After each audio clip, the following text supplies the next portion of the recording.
All right. Happy Monday.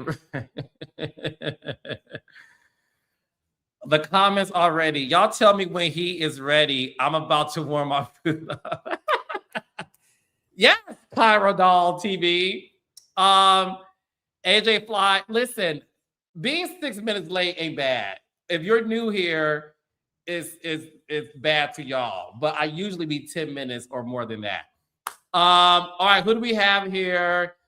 We have a lot to talk about, guys. We have a lot to talk about. We got a lot to talk about.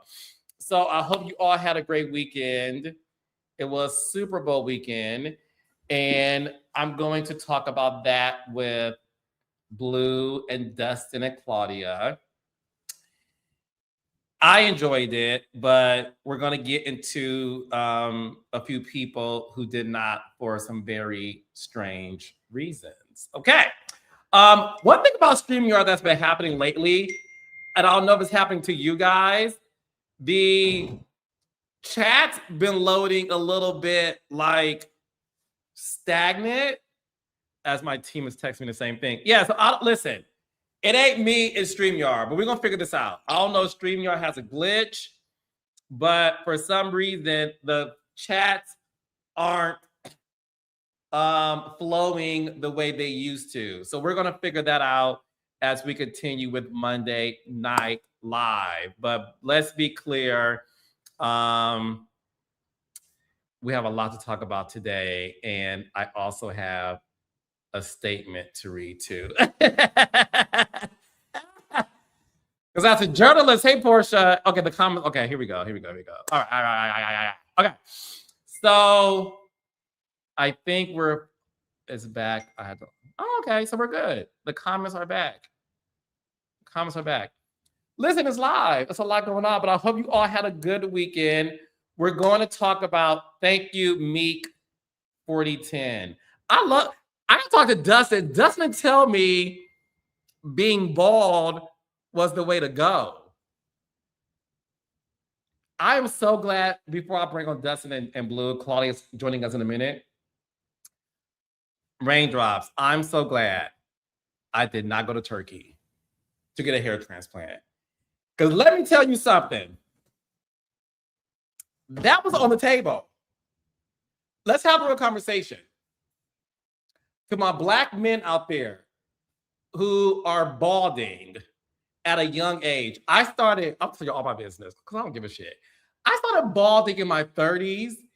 And so all my Black men in the comments, you could address this. Let me know. So I started balding in my 30s, but it would be like little bald spots here and there. So I was cool with it, right? Because I was able to masquerade it. And then it started to get thinner.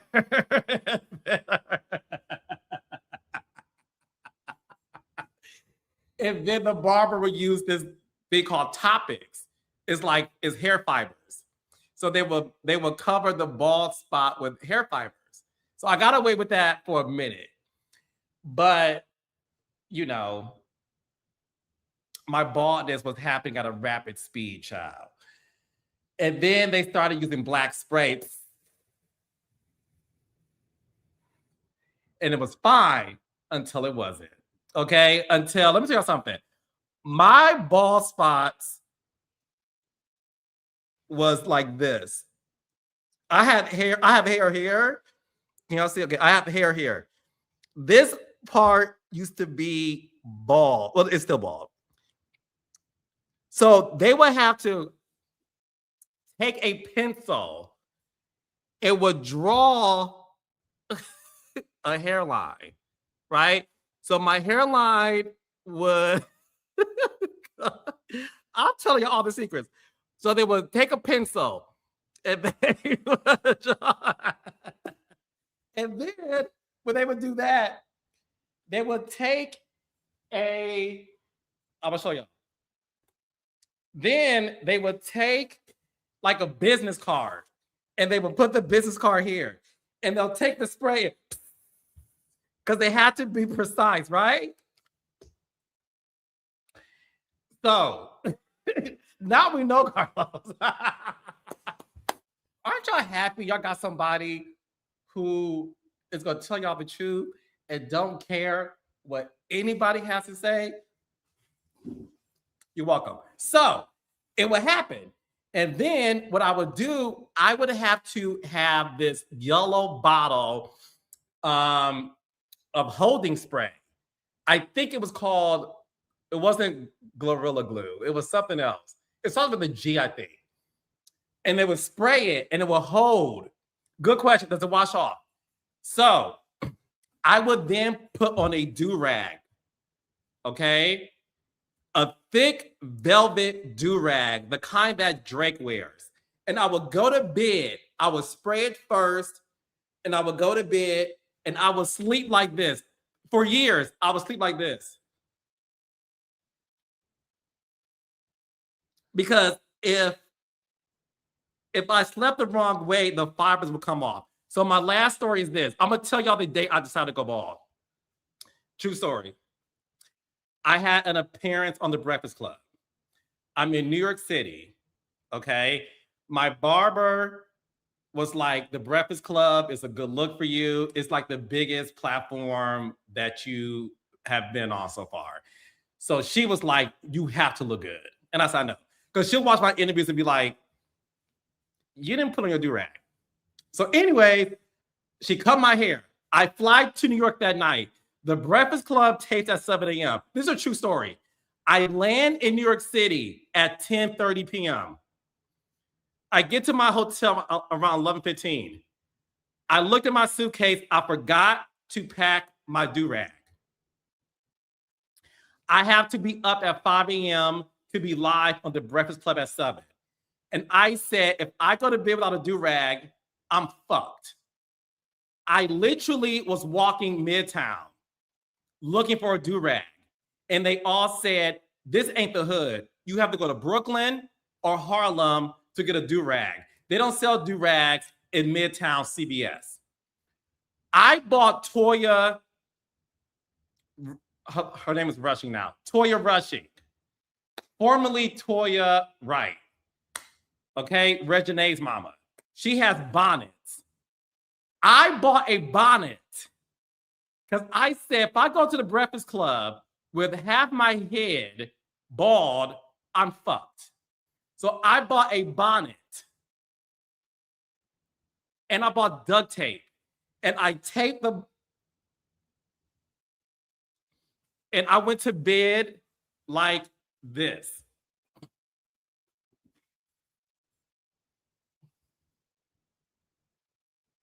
So if you watch The Breakfast Club, that's the last time I had it. So it was that day I said, I can't do this no more. I just can't. I said, I can't do this anymore. I just can't. So that was the last time I used the black spray.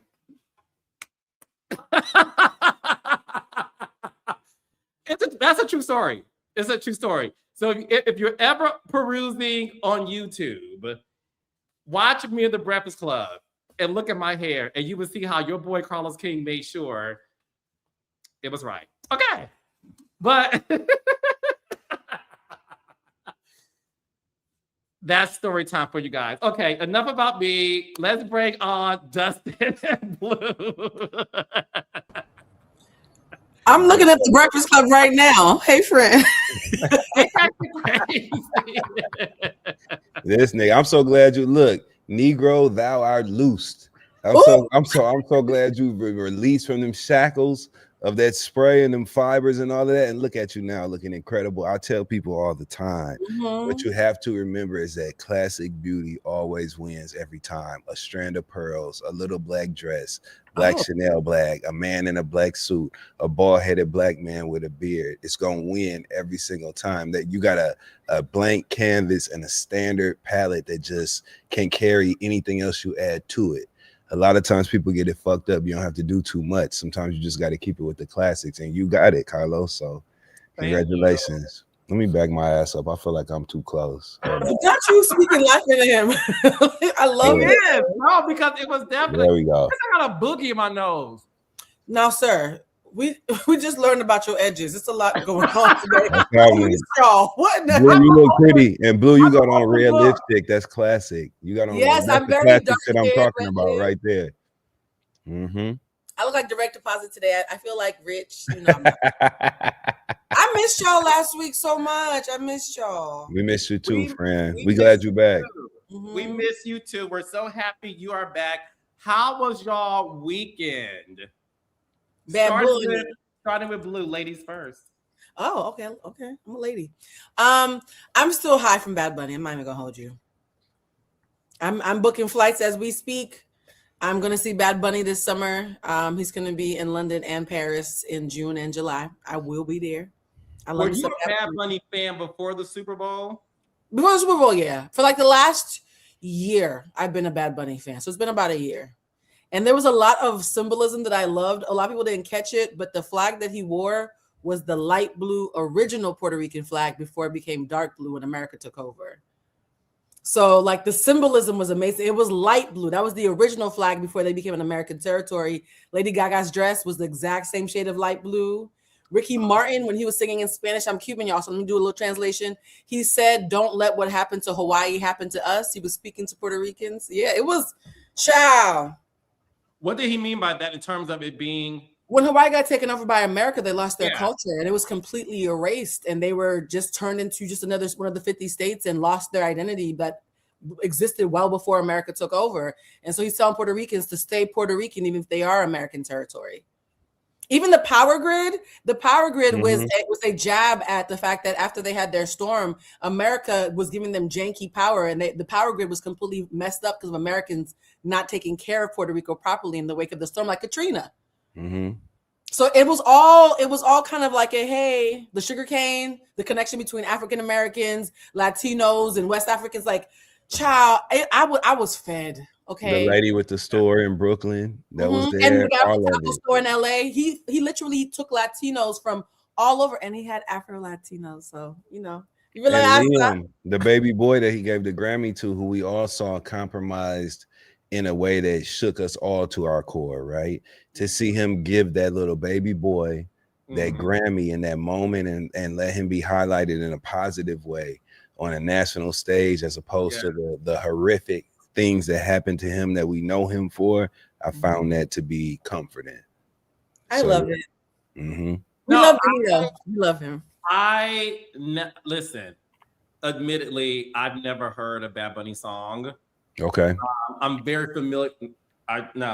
Listen, Lord knows, I'm not saying my playlist, child, because that'll be a whole other conversation. Let's just say I have an acquired taste, and Bad Bunny isn't. I have never heard a Bad Bunny song, so I watched the performance. First of all, I'm sure Dustin will agree. His fashions were. I love the outfit he wore. Had that shit on. And you know what else? This was a special moment for the Latin population, but for the Black delegation, let me say this: he had on cream. Okay, and we know, to Black people, when you got on cream, you're gonna move a certain way. You're gonna move a certain way. You're gonna have a certain confidence because you ain't getting dirty. You got that boy clean. Is what not that white. Clean. Okay, not white, not eggshell, cream. He had on cream, so I just want to make that note. Yeah. No, and the thing is, everybody knows my type. I love a butch queen.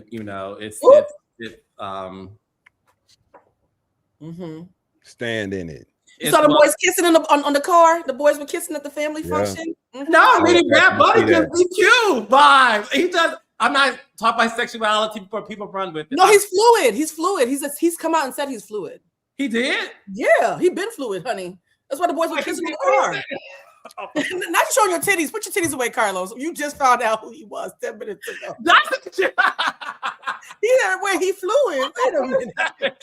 No, he's sexually fluid. That's why he had the two Puerto Ricans making out on the car. I'm glad to know he's fluid. I'm glad to know he's fluid, but he could have been concrete. It don't matter. What I know is that motherfucker put on the show. And when it comes to, like Blue just highlighted, all of the symbolism, all of the things that mean so much to our Puerto Rican brothers and sisters, all of the things that people needed to see, that his communities needed to see at this time. Mhm. Like that was some serious shit. So I had a good time. I was up dancing, two-stepping and salsa dancing, and you know what I'm saying, I was doing my thing. But let's not sleep on the fact that was a huge impactful moment for his cultures, for all of Yes. us in the 100%. country. I thought it was incredible that he included all the people he included. I really enjoyed it, and I didn't have to know what one motherfucking word he said meant, because I could feel that bass line. I know what that mean. I know what the motherfucking maracas mean. You know what I'm saying? I know all of that. So I enjoyed it. Shout out to Bad Bunny. Shout out to him. Oh, hell yeah. And Ricky Martin. Ooh, he's And Ricky Martin. And Ricky. Everybody fine, child. I was visually fed as well. I was culturally fed. I was visually fed. And I will say this too: in the cream that Dustin talked about, it said 64 on his back. That's the year his mother was born. So he also gave her a little shout out to his another layer.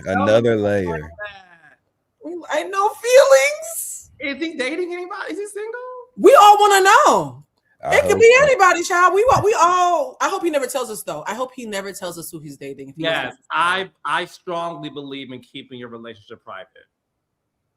And just like you, Carlos, he changed his hair and got finer. So full circle. Y'all like that segue? Yes. I'm back. Blue.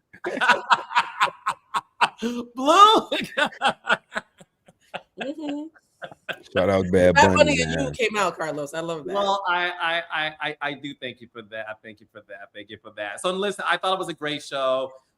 He put on a hell of a performance, and I just thought like Dustin and you are saying, he did it for his culture.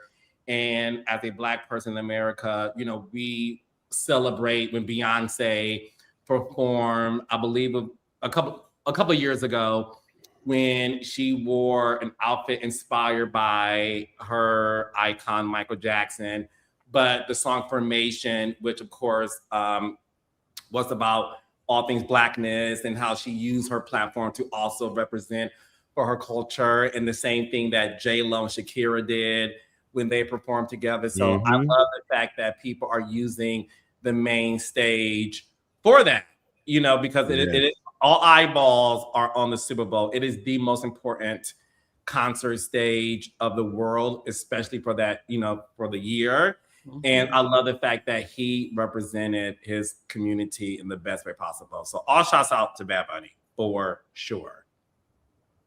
135 million viewers. He made history. Yes, he made. And listen, I'm watching it again tonight. I'm gonna watch it again. Shit. we should have a little watch party. Hey. The difference between me and you, I'm watching it on mute. Okay. Okay. I'm trying to feel that bass line, the conga. Yeah. You know, but I understand what you're saying. Yes. It's time for a conga line, Dustin. Ooh, I need to party with y'all just one good time. No cameras. Just one good time. For real. That's the only way we finna party. No cameras, but no we finna cameras. get it in. I don't want to see. So as we get into the hot topics of the day, we have some breaking news when it comes to a couple who are on my show, Love and Marriage DC. The unfortunate news that Joy and Clifton are divorcing. Clifton filed for divorce recently, and the news broke out last week. It is very sad because, listen, one thing that Joy and Clifton showed on Love and Marriage DC was the fact that they were working on their marriage, because to remind the audience, they met on the set of Ready to Love. And Ready to Love is a dating show. Ashley Silva says a game show, but hey, I'm no Steve Harvey. So it's a dating show called Ready to Love, hosted by nephew Tommy. Hey, Ashley. That's for Love and Marriage DC fans. Real ones understood. Go ahead. DC fan shop. Anywho, listen, we saw the fact that they met on Ready to Love.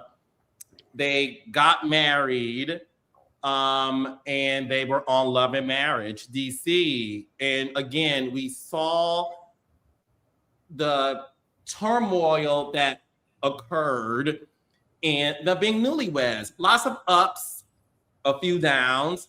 Unfortunately, it appears that the downs have won, and Clifton filed for divorce. So, Dustin, I'll start with you. Mhm. You obviously have spoken to Joy Clifton on this channel when you interviewed them when the show was on, Mhm. and you are a huge fan of the franchise too. Yes, What ma'am. are your thoughts on Clifton filing for divorce? Yeah, listen, you know what? I'm just gonna be honest tonight about everything we talk about, right? My thoughts regarding Joy and Clifton and their divorce announcement, 2 words: shit happens. Okay. And what we know based on what we were presented with from Joy and Clifton on during their time on Ready to Love, and especially during their time on Love and Marriage DC, which is what really created the picture, you know what I'm saying, of them as a couple for our eyes. They loved each other, man. And so they're 2 people who were very firmly convicted in having an opinion on shit and sharing how they feel about things as it pertains to their relationship. If those 2 people came to the decision to get a divorce, I'll trust them with that. And so I hate to hear it, but I'm in the hope that they can be friends after this, and that splitting up is a good thing for them. Be healthy. If you're in a situation that's not good for you, if it's toxic, end it. And it don't mean you got to hate a motherfucker afterwards. You can end it and just come to grips with the fact that that was the best decision for you both. So that's my hope for them, man. I really want you to pick the cameras up, Carlos. I don't know what we waiting on, man. We need to pick the camera. I need Carlos 5 cameras, okay? Because we need multiple angles, because Joy pretty. So we need multiple angles. You know what I'm saying? I need you to pick them cameras up. We need to see her and Irena, who we know are close in real life and who spend lots of time together outside of that show. They are actually real friends, and we love seeing them be together. I want to see Irena hold her down. You know what I'm saying? I want to see Joy be as colorfully honest as we know she will be, right? I want to give her the space for that. I want to give Clifton the space to have his voice, and I want to give them both an opportunity to show people how you can split and actually be on good terms. So that's my hope. You know what I'm saying? I hope for the best for them. Blue, a question for you. What does it mean when a man files for divorce first? He's tired.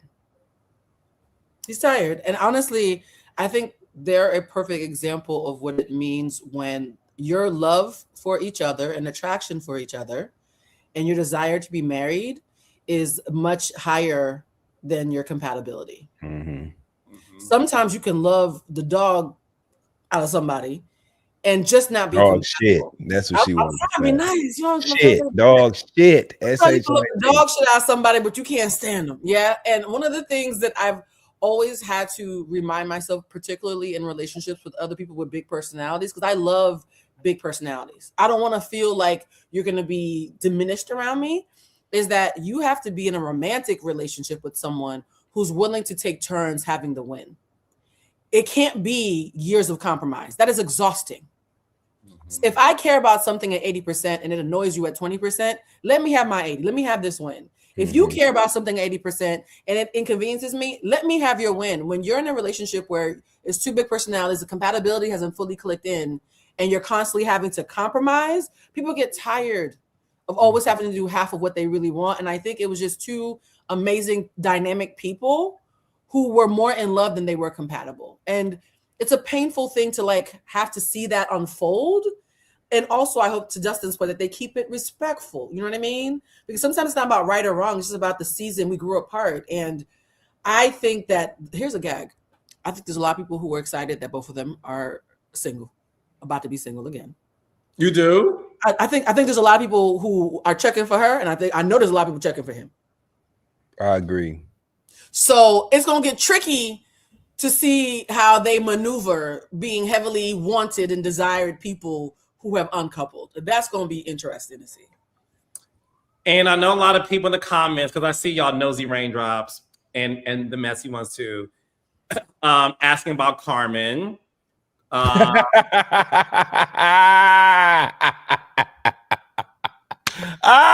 didn't even think about that. There's the comments. My team, put up the comments of them asking about Carmen, child. Woo! Carmen, as I put on my shades. Carlos, you are Listen, so crazy. I bet Carmen was the reason. Said is Can Girl. A lot of you guys are talking about Carmen. What I will say is, according to a very reliable source, Ooh, it had nothing to do with Carmen. According to a very reliable source, allegedly, it had nothing to do with infidelity. I believe that. I believe that. Yeah. Okay, so I wanted to make sure that I at least talked about that. And look, what I will say is this: everybody knows this, and this is listen. This is a very big show, Monday Night Live. A lot of people watch it to clip it, and y'all can clip this when I say it. Okay.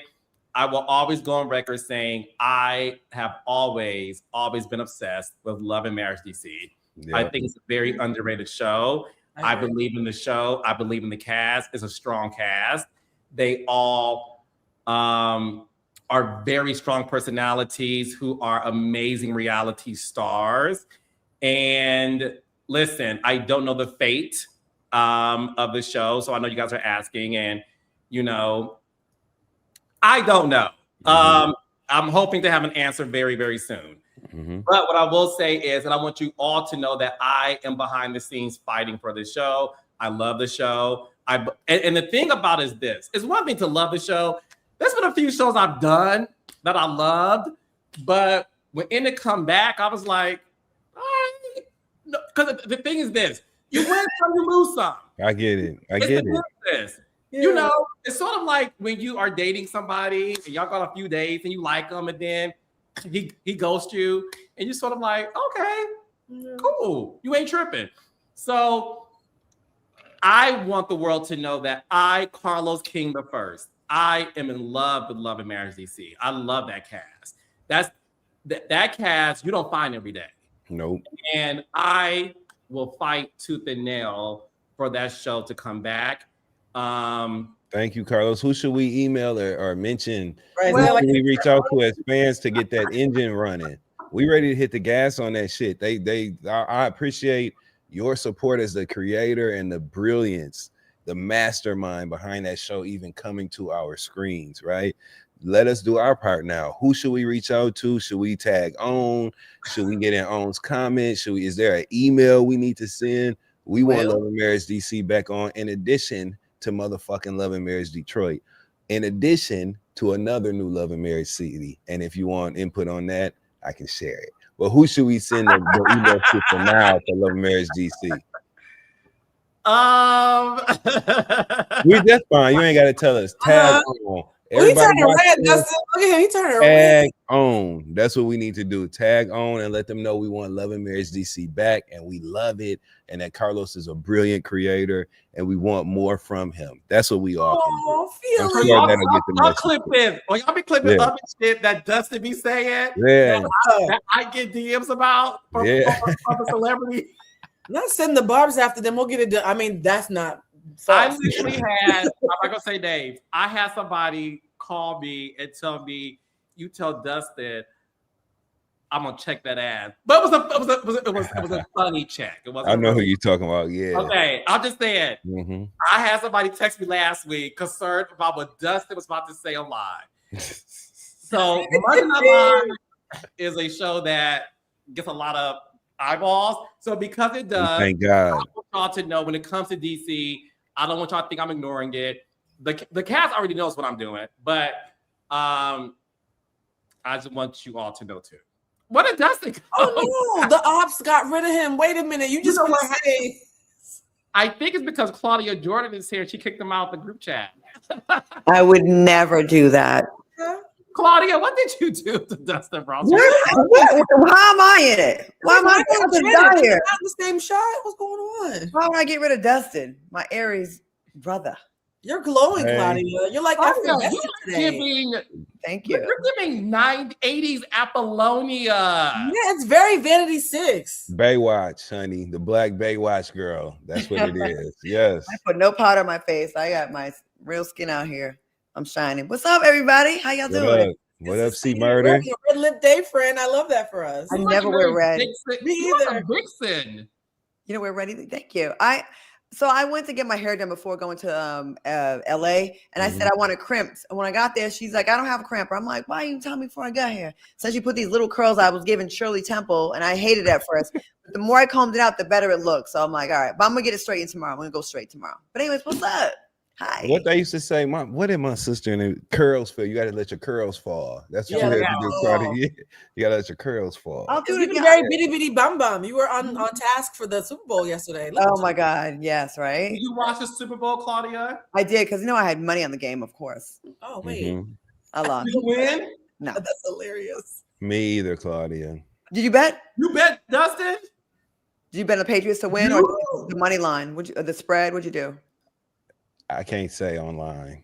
Oh, you bet something else. I can't say that, but no. Anyway, I'm talking too much. I can't say the Patriots lost. I'll just say that, and so I did too. Yeah. I was Boston guys from Rhode Island. Like we're New England girls, so yeah, I know who you vote. Yes. Oh yeah, that's right. You're a New England fan too, right? Mm-hmm. Boston, Massachusetts. I think I'm off the Patriots now. I actually felt a way when they got rid of Tom Brady left. And then he went right to Tampa and gave them a Super Bowl. And I just after that, I wasn't really interested because they started losing. And Robert Kraft gave a lot of money to Trump. And then the owner of the Seahawks is a woman and she has never donated any money to Trump. So I think I'm going to be a fair weather fan. I think I'm off them. Oh, yeah, we all are. And the game was boring last night too. Yeah, they looked like they tried to lose. They were doing stupid good. I was mad as hell. I think the best thing about the game that I saw was Stephon Diggs before the game started. You seen his dick print? Oh, first of all, I don't know. I'm talking about what he wore. Yeah, showed his dick print. He put one ball on the right side, and one ball. And his booty was high too. He's been squatting. High. Listen, he do what the white girls do when they go do yoga. They pull their put up in the front so you can see their moose knuckle. I mean, I don't give a fuck. I'm stacked too. So you know what I'm saying? If I put some shit on, you know what I'm saying? It's gonna look a certain way. Sometimes you can't help it. But do you try to look how I look? No, I don't try because I'm not no corny. Yeah, I'm saying he tried. I think he you just put it on. You can't help. You know what I'm saying? If you just setting up in it. Oh, we know you got a big dick, Dustin. You can tell. Oh my God, Claudia! Hey, Carlos, don't bring me on your show if you don't want me to talk shit, because that's what I'm known for. She said that thing looked heavy. Wow. It's heavy. It's weighty. It's girthy. I'm still trying to process. Doritos can. You know what I mean? It's like a Doritos can. They call it a baby arm. They call it a baby arm. Yeah. That's it. Well, again, urban legend in the gay community. When it comes to Dustin Ross, he has to wear 2 pairs of underwear to keep it. Aries men have big dick energy. I wish I would. I just let you see my shit before I go through all that. I ain't finna be in no chastity draws, you know what I'm saying? Because somebody gonna see it. Hell no, I mean you see it, you see it. It is like that Monique comment. We would like to see it. They put it in the comments. It's just the Monique comment, Blue. I love Monique. I am not, somebody said a Pringles can. I'm just saying, like, so I feel so. What my point in even saying that is that maybe it wasn't intentional on Diggs' behalf, right? Maybe that's just how that piece looked when it laid on him. You know what I'm saying? That's all I'm saying. Well, he had that shit on, and apparently he liked to show it to everybody. Well, Cardi unfollowed him allegedly. It's been a she unfollowed him. Back to the topic at hand, Claudia. We're talking. I'm sorry. I'm bringing sex to this show every single time, and I'm going to keep on doing it. Claudia. You said what, Claudia? I said I bring sex to this show. I'm going to keep on doing it. Right, Claudia. We're sex pots. We are. I might go on a date this weekend, actually, too. By the way. Oh, first date? Did you meet somebody at the NAACP luncheon? No, but people act like I can't pull them. When I do, I pull them, and they be fine as fuck. Okay. Well, your roster, I told you, of all my girls, raindrops, I told you Dustin's urban legend, Claudia Jordan's urban legend, which is true. I can second that. Of all my girls, Claudia's number one of the best roster I have ever seen. And I Oh, let my people mama. say she can't get a man. I'm like, keep on talking. While you Oh, say my this, your mama. daddy's in my DMs. Okay. If you are privy to that information, you will literally be wild. And it just is what it is. And I think it's so dope. And that's why I don't be wanting you to say nothing to them motherfuckers. No. Don't say nothing, Claudia. Because you I'm ain't got to. You know what I'm saying? Your shit is lining up the way it line up. You man. see So, the you glow. know. I keep a glow. I ain't never not had a glow. That's true. Claudia, And they be cool. I don't even care. And they be cool, Claudia. I don't want to, you know.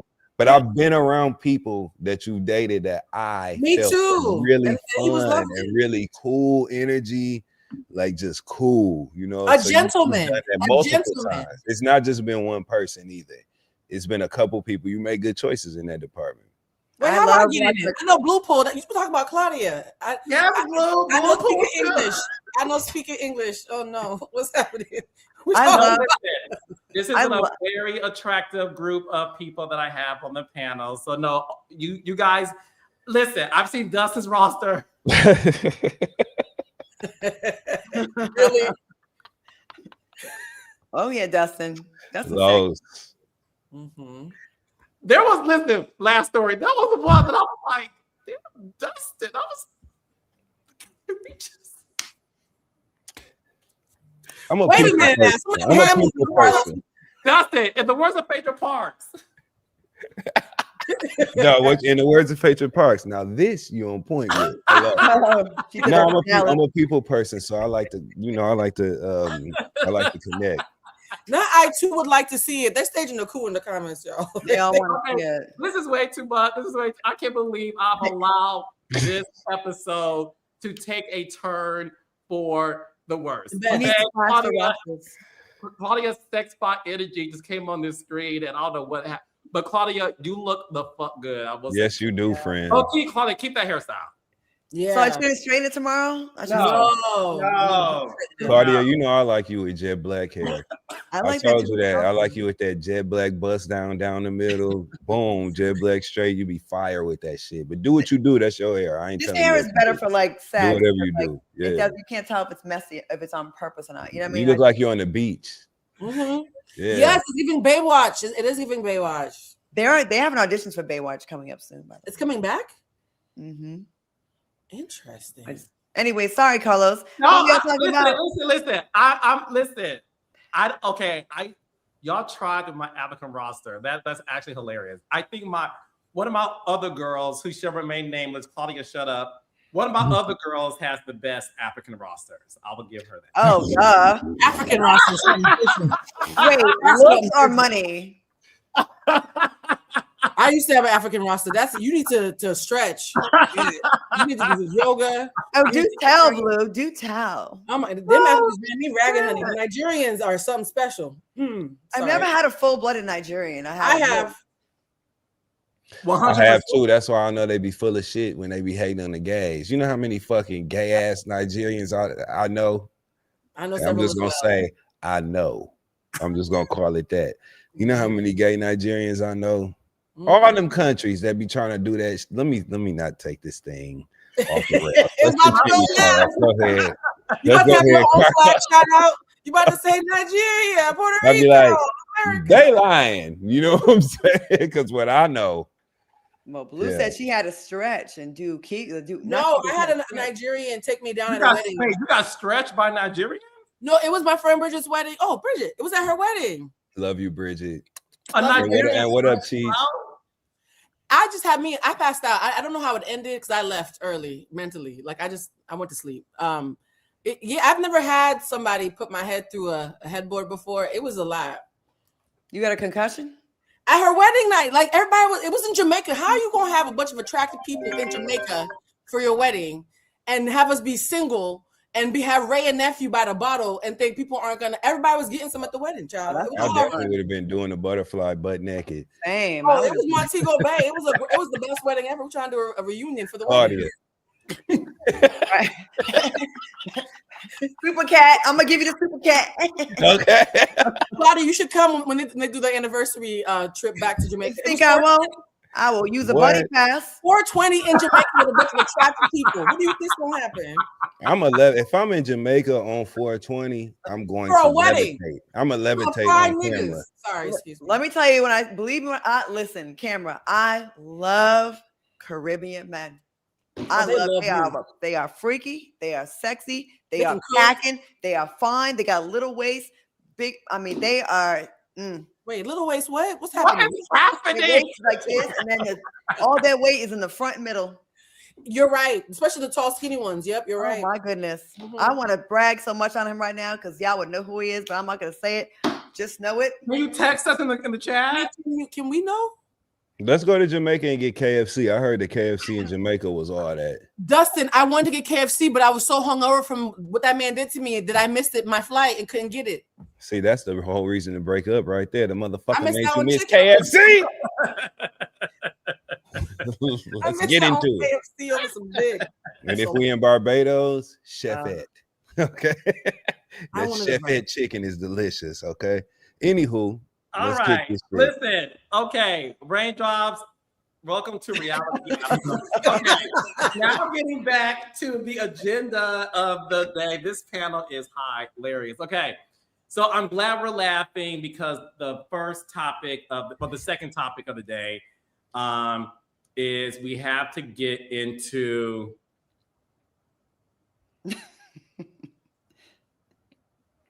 No. I'm sorry. Oh, hold on now. I would like. Okay. We have to get. Okay.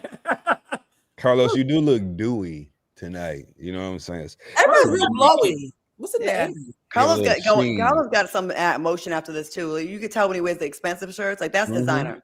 And your titties look higher than usual. Like you've been. You do look like you having drink. Are we doing it live or are you having drinks? You got on cocktails.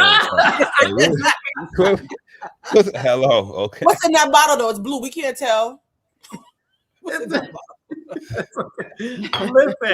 Listen. I'm drinking H2O. Now, with all of that being said, as we're talking about Bad Bunny and how all of us adored his performance, unfortunately, there were a few people who did not like it. And the first person who I want to bring up is former Real Housewives of New York City star Jill Zarin, who recently announced last week that she, along with Ramona Singer, Luann, Sonia, Kelly Ben-Simone, they're doing a new show for E, not for Bravo, but for the sister network E, called pretty much, I think it's called like the Golden Years, where they're following these former New York City housewives as they live in Palm Beach, Florida.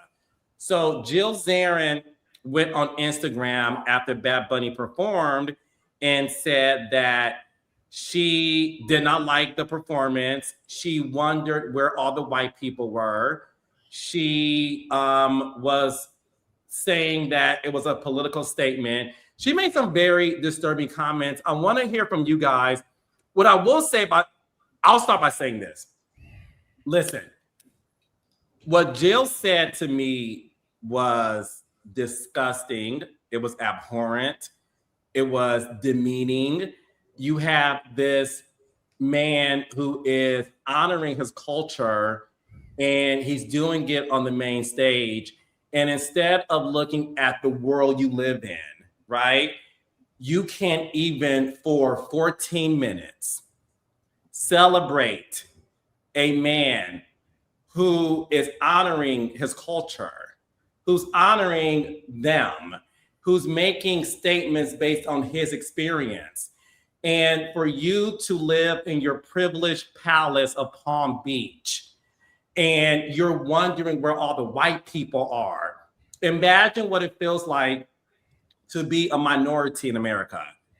We wonder where all the black people are, or the brown people, Hispanic, Asian, all the races.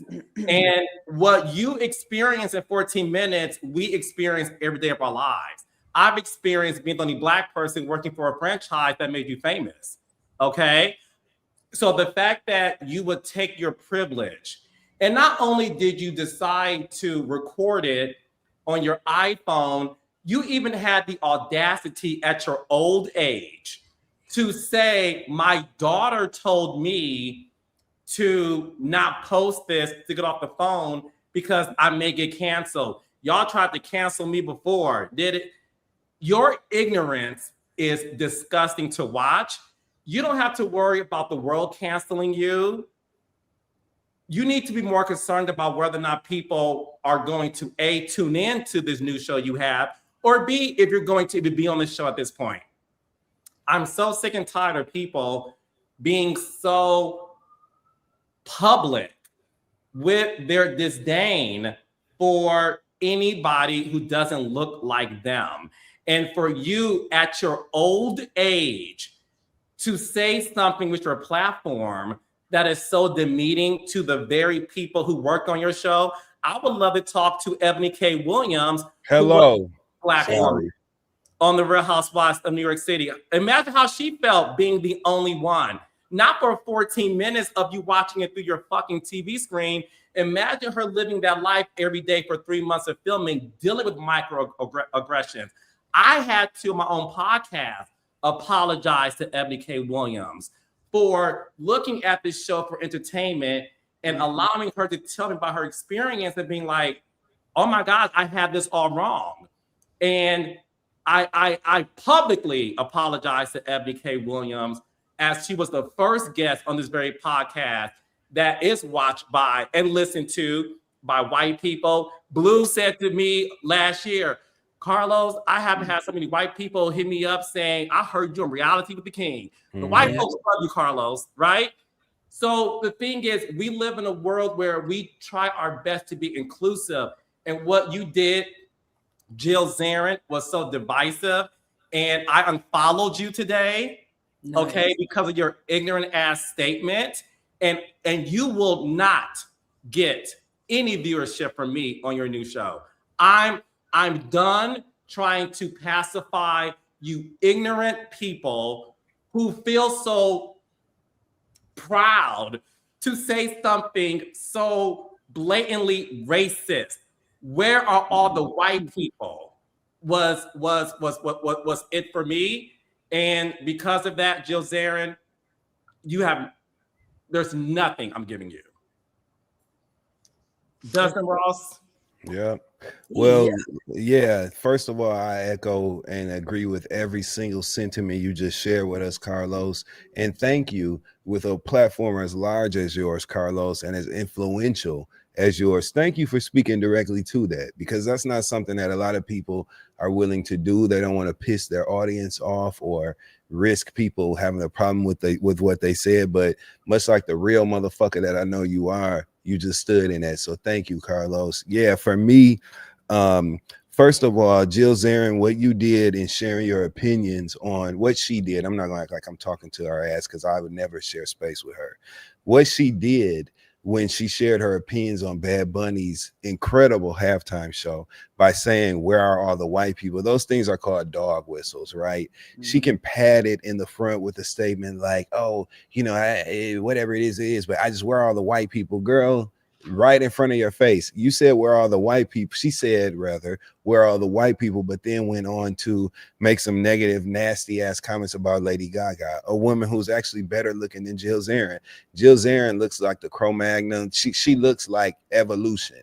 You know, when they show the apes turning into humans and shit, that's what Jill Zarin looks like. Like, she literally just got through doing like this, you know what I'm saying? Like them evolution pictures. Third monkey. She got the gall. She got the gall to open her mouth. First of all, we're not watching that mothball, liniment smelling ass show with them old ass Karens, which is what her and Ramona are. And I'm gonna leave it on them for now.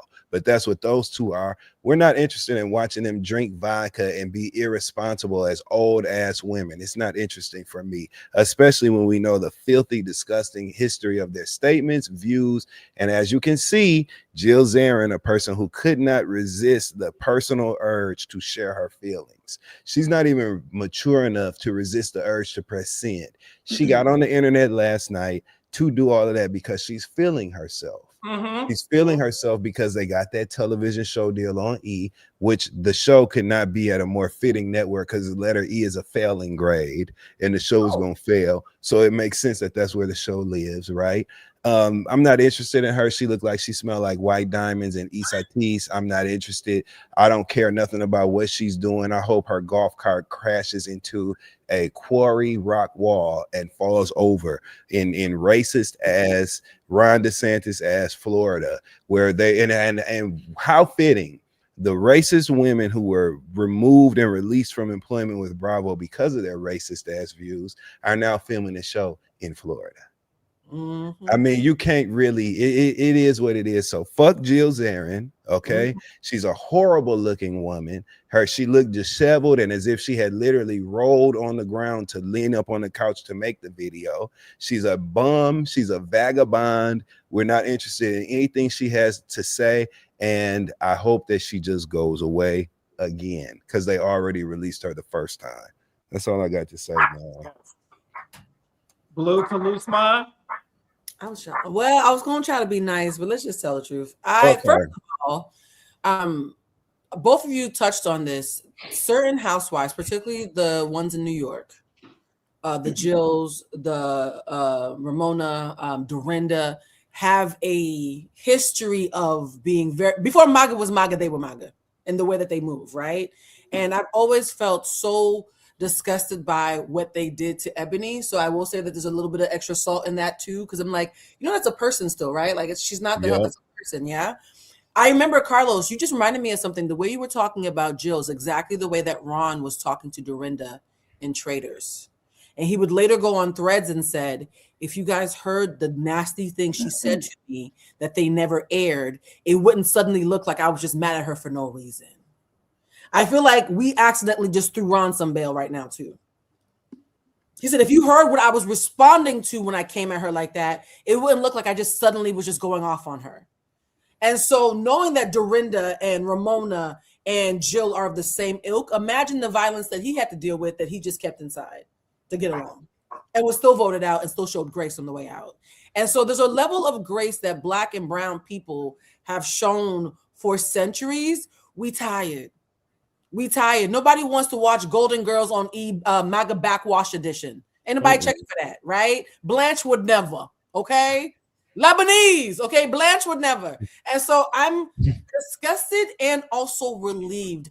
I love it when the trash takes itself out. Come on, Blue. I love it when people reveal themselves. Thank you, Jill. Keep talking, okay? Because the irony is Dustin just compared you to the third monkey on the scale of evolution, and y'all keep calling us that name, but if you look at the pictures, thin-lipped motherfucker. Not you gonna the say one too got much. an ape mouth. Yes, and also too, Jill she's fragile, right? Because white supremacy is based on fragility.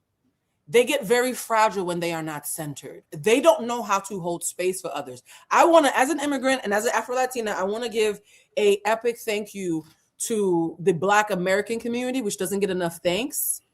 The way y'all showed up for Latin Americans and Caribbeans yesterday when we were having that epic moment shows that there's a grace that African American people always have for other people that they rarely get in return. Mm-hmm.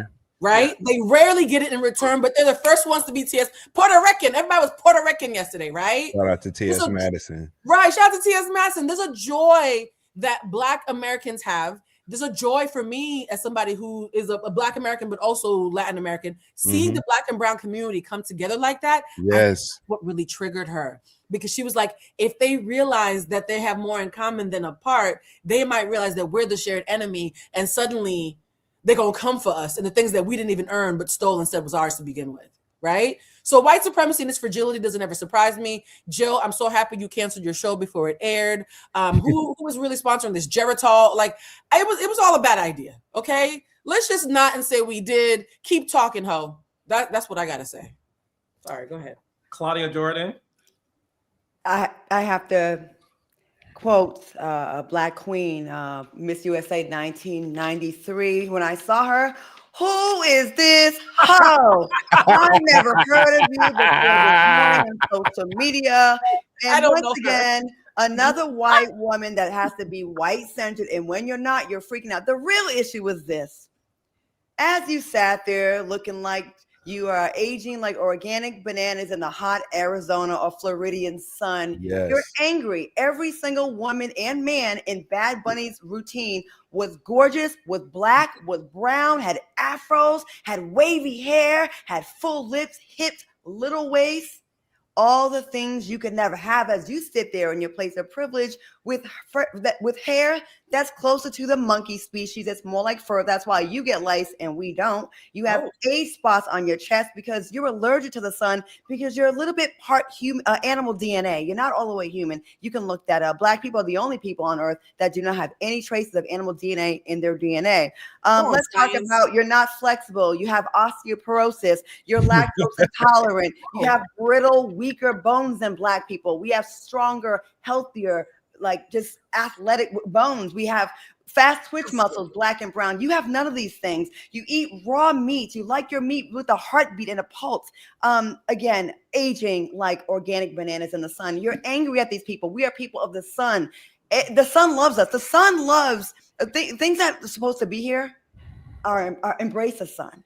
You are a she-devil on a show. I've never even seen you on television. Today was my first day seeing you. And I'm like, who's this customer service ass bitch talking about the Super Bowl show? Why does she get a platform? I looked her up and lo and behold, she was part of a franchise that, wow, didn't know that. And someone married you? But, you know, hey, I guess there's someone for everyone. Anyways, Jills or whatever your name is, your show looks like it's going to be boring as fuck. No one wants to see it. We've seen it before in other franchises when they put boring ass white women together with no flavor and who can't stand Black people. Most likely you're just a miserable old bitch, an old cunt. And I look forward to the day your show gets canceled. It looks like you've canceled, like Blue said, before it even started. So, bitch, fuck you. How about that? Yeah, and then what I want to end on is also Taylor Armstrong, formerly the Real Housewives of Orange County, also posted something in regards to they had a Cuban flag, and it was just and listen, and I'll end by just saying this, and we're gonna move on from it. Nasty work. If y'all only knew how some of y'all favorite reality stars really do feel. And I know that it's easy to sometimes look at what some Black reality stars do when they're interfacing with these situations, and they may not do things that we would do. But I implore you to always understand that it's rooted in some place. And sometimes people's behavior get rewarded far too long. And what I will say is I'm not surprised by this based on my 18 years being a part of reality television. And I've heard tons of things from people working on shows with some of these women. And you'll be surprised. Well, maybe you won't be. I don't think we're surprised anymore. But some of these people, the way they treated Black producers, I'm just going to call it out, was abhorrent. And I agree with all of you when you say, like, actually, thank you for showing us who you really are. And Taylor Armstrong, I unfollowed your ass too. I'm not. I don't know why you was following her funny looking ass in the first place. We've been over her for years. She sat on that never heard of her reunion. She came back as a friend. She had on that dress that everybody already had on, that gradient rainbow dress. It looked horrible on her. Her skin was all spotted, liver spotted the fuck up, lips spread all across her motherfucking earlobes on both sides of her goddamn face. Hair stringy, split ends, loud mouth, horrible home, horrible backstory. If you look into what happened to Taylor Armstrong and that husband and his death, it was horrible things attached to her and her story. So her even being able to come from the ashes of obscurity, okay, in the OC and show up in the OC on that show, transitioning from Real Housewives of Beverly Hills, which she never had any business being on. She wasn't stylish. There was nothing aspirational about her. If anything, Taylor Armstrong only showed us a life we don't want to live. That's all she ever showed us on reality television show.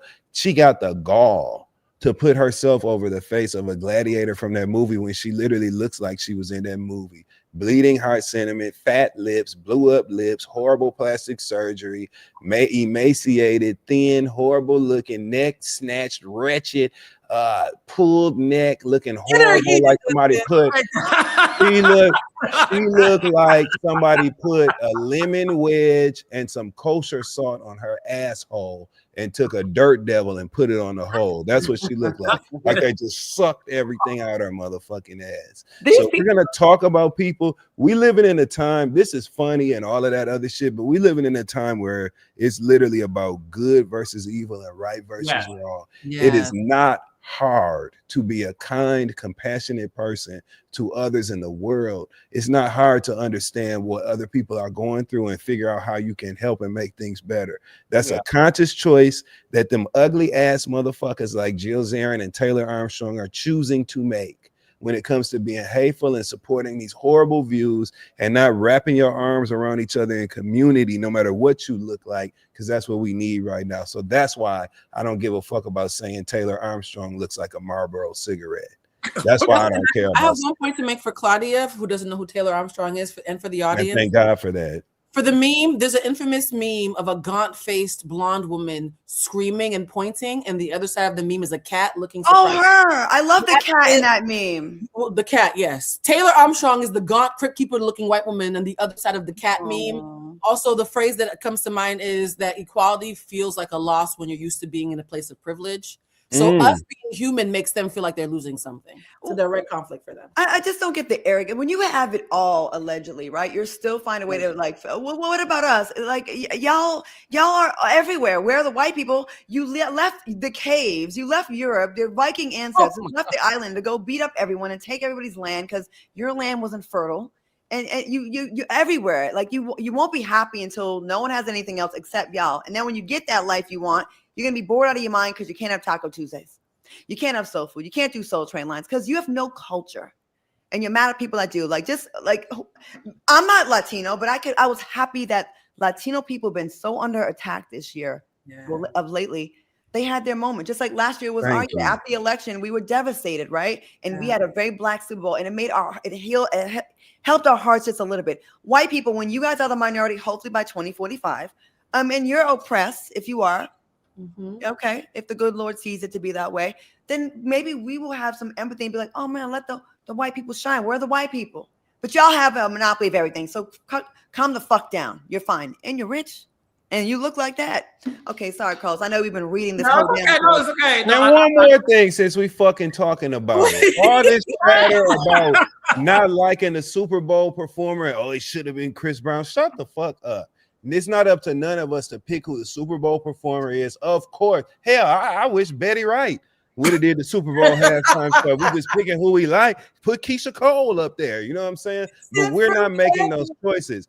There's nothing wrong with enjoying the show. Allow yourself to be entertained by some other shit. You don't have to like it. It doesn't mean that something wrong was done or there was an egregious act that took place by installing him as a Super Bowl performer. Enjoy the show or take your ass in the kitchen and get a drink like everybody else and come back to the game after the halftime show is over. It's not your place to say what you thought and who should have been. It's not up to y'all. Somebody you like is somebody you like. If it's somebody you don't like, let that be it. I'm sick of motherfuckers, man. They had the White Bowl, the Turning Point Bowl. I watched it. It was basura. It was trash. It was so very bad. Sad widow of Charlie Clark. Go to hell. Go to hell. So sad. I'm so sick of this bitch and fireworks. For the streets. For the streets. That lady's that's the happiest widow I've ever seen in my life. Well, like I said, as a person who never heard a Bad Bunny song, I thought he did a stellar job, and I enjoyed 14 minutes of it. Yeah. Moving on to another topic. Oh Lord. Sorry, y'all. I'm sick of motherfuckers tonight. No, that's okay. But listen, I think this is a topic that will lighten the mood a little bit. But no, listen, all jokes aside, I'm glad we use this because one thing about Monday Night Live, we never talk about politics because I listen.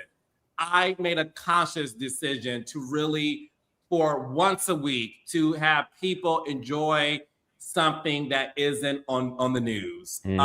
However, this was important for me to address because it was the intersection it wasn't about politics, honestly. It was about the ignorance of a reality star. So again, I'm glad we all decided to talk about that.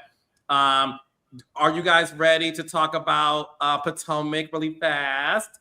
Mm-hmm. Yeah. Yeah! Okay. All right. So let's start with the news. So Ashley Darby did an interview recently, and she talked about how she has given her blood, sweat, and tears to the Real Housewives of Potomac. And when asked about people saying that she doesn't have a storyline, she said that she does film things with storylines. It's not her decision on what gets shown. However, she did say, so for those who think I don't have one, she doesn't care what you guys think. Claudia, a lot of people, there's a lot of people who are demanding that Ashley Darby is either demoted to a friend of or just off the show. They feel like her time is up. They appreciated what she brought to the show, but they feel like she has nothing to talk about, and they don't give two shits about who she dates, nor what's going on with her mom, Sheila. Damn, how Sheila catch a story? I know. That's what they said. Oh, Sheila. Unpopular opinion. I'm new to Potomac. I just started really watching it this year. Okay. She doesn't bother me like she bothers other people because she's a shit starter. And if someone wasn't stirring the pot, we'd be like, boring. We need someone to stir the pot. So that's her role. Her role isn't to have the A character. There's the A cast and the B cast. I think she's more in the B cast. I don't think she's a friend. I think she's there to stir the shit up and kind of be petty. She backs up Giselle. There's a place for her there. I find some of her antics entertaining. I could see if you've been longtime viewers of the show, maybe you have a different opinion, like, oh, I didn't like in season 3, she did this in season. I don't have that. I'm just talking about this season. She talks her shit, and if she didn't talk her shit, people would be mad that it's boring and it's kumbaya. And if they do talk that shit, she don't have a storyline. We don't know what gets left on the editing floor. I don't know. I do think we have talked about some of her antics, fucking with her friend, the friend's son. That was wild. She does try a lot to be the sexual person. Yeah. But again, it's a reality show. In real life, would it be annoying? Probably. But it's TV, so I don't take it as serious. It's your first season. We can tell you're not used to her. She's a one-trick pony. That's the problem, Claudia. So you're watching her one trick. Next year, you're going to watch the same copy and paste, watered-down version of the same antics. That's why we're tired. And that's the thing about Ashley is she's unoriginal. She's transparent. Here's the thing. Giselle can be unoriginal and transparent, but there's a fun about it in a weird way. You know what I mean? Like, Giselle is almost like a cartoon character who's in on the joke.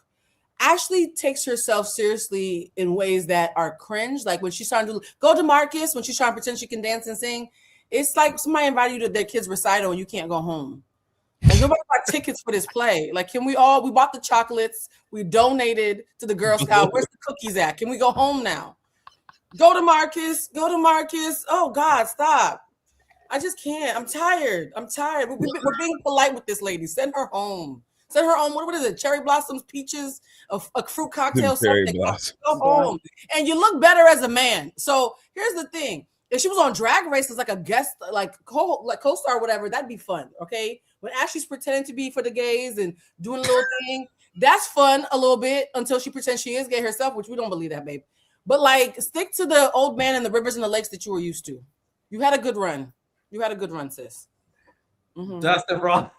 Yeah, I'm actually gonna side with my sisters on this one. Both of y'all, Claudia and Blue. I'm with Claudia. Ashley's antics, although they might not be, my choice or my, favorite, they're relevant and they keep the engine moving and running when it comes to the Real Housewives of Potomac. That's why she's been there from day one. Mm-hmm. So I think that Ashley has avoided a lot of conversations that would really ground her with the viewers and really allow us to really crack through the facade of entertainment that she brings. I would love if she comes back next season, which I feel like she will, because honestly, there's no reason not to bring her back. Mm-hmm. If she comes back next season, I would love to see Ashley asked about her personal constitution of blackness on camera. Mm-hmm. I would like to hear Ashley asked about how she feels about being a biracial woman and shit. And I would love to see her expound on that and really define what her constitution of blackness means to her beyond using a black colloquialism when she sees fit. Things like lying ass hoe or hating ass bitch, you know, the things that she says that are colloquialisms, right? But they don't align with everything else she brings to it. We've never really seen her date a black guy on this show. I know she dated a black guy on Love Hotel, or she entertained the advances of a black guy on that show, but we ain't seen that on Potomac. And we've never seen her have a conversation with her family, her mom, Uncle Lump. We ain't never seen her have a conversation with none of them pertaining to that. So that's what I would like to see. She should. If she hasn't done that, on the that's show great. with her, ask Thank her you, about it. Ask her, like, Mhm. Ashley, why did you go to the Trump White House, the White House Correspondents' Dinner, or whatever the fuck you went to? Why did you go to that? Why are you aligning yourself with these people? Like, what's up with you and your blackness? I would love to see that explored. If we do that, there's your storyline. Oh, I would definitely ask her about that. I actually do- agree with that. I do not like a biracial girl that does not claim the black side. I do not like that at all. That pisses me off, actually. So Claudia, all she does is stand outside her white daddy's house and tells him to come out. He's like, just come out. I'm not going to beat you up. And that man never comes out. That's all we've seen about her family in that way. I would like her to show as much of an investment, to Dustin's point, in being with her blackness. So it sounds like she has the things there to have quite a storyline if she would be open to that, because that would be a whole bunch of conversation starters right there. Yeah, and that's the reason why I'm with Dustin. I actually agree with all three of you guys. Listen, Ashley, Darby, and Giselle Bryan are the last standing OGs on the show. Yeah. And I'll get to Giselle in a second. Ashley brought a lot of life to the earlier seasons of the show. Mm-hmm. When she was married to Michael Darby was this very interesting person that she was married to, but it made the show great because it was something you never seen. She's a self-admitted sugar baby, right? She only dates wealthy men, and not only just wealthy men, they have to be extremely older than her. That's what she likes. And the moment he decided not to do the show anymore, that's when her personal storylines became less to be desired. There was nothing that had meat on the bones that you gravitated towards. She's always been messy, and you're right, Claudia. As a reality producer myself, you always want a messy person. If I could cast a Kenya Moore on all of my shows, I'll be happy. Now, I do have a couple on my other shows, but hey. Now, with that being said, hey, Bell Collective. With that being said, one thing I will say is my concern with Ashley is what Blue said. She is a one-trick pony. And Ashley is there to be messy and get the check and move on. And that may be okay if that is your intention. But what the other ladies do on that show well is they at least make it seem like they care. And Ashley has not forged a true friendship with anybody. I will say this. Do I want Ashley to be on the show full time?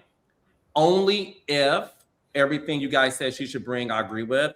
In addition to, I'm only interested in seeing her and Charisse have a real sit-down conversation. A fist fight. That's what I want to see. I want to see Charisse be like, "What the fuck you said about my son?" Boom. That's what I want to see. I want to see real conversations. I've been very open about the thing that some of the ladies with Potomac is. I want the show to get back to let's talk about something real. Mm-hmm. You dating this guy off Summer House or Love Hope, that's not real. Your thing with your mama, I feel sorry for Miss Sheila. But what's going on with you? So to know that you made out with your friend's son, that is interesting. Is the reason why Sherry Shepherd watched Reality with the King and booked Charisse. It's the reason why. Okay, well, That's true. It literally happened. That's why it just caught me off No, guard when it- you said that. Come on. Because that's literally what happened. Hey, Sherry. hey Sherry. Hey, Sherry. Hey, Sherry producers, I love y'all. Mhm. But my point is saying that was more so like Sherry Shepherd contacted Charisse because my interview with her, she exposed a lot, and everybody had, even Dustin and Claudia and you, Blue, we all have strong opinions Yeah. about it. So Mhm. my point is, I don't have a strong opinion about anything Ashley does. But this one, I'm like, I want to see this. So my thing is, bring Charisse back for a few episodes. I want the season to be started with Charisse and Ashley 101. I want to see Giselle confront Charisse for saying you align with other women to get me kicked off the show.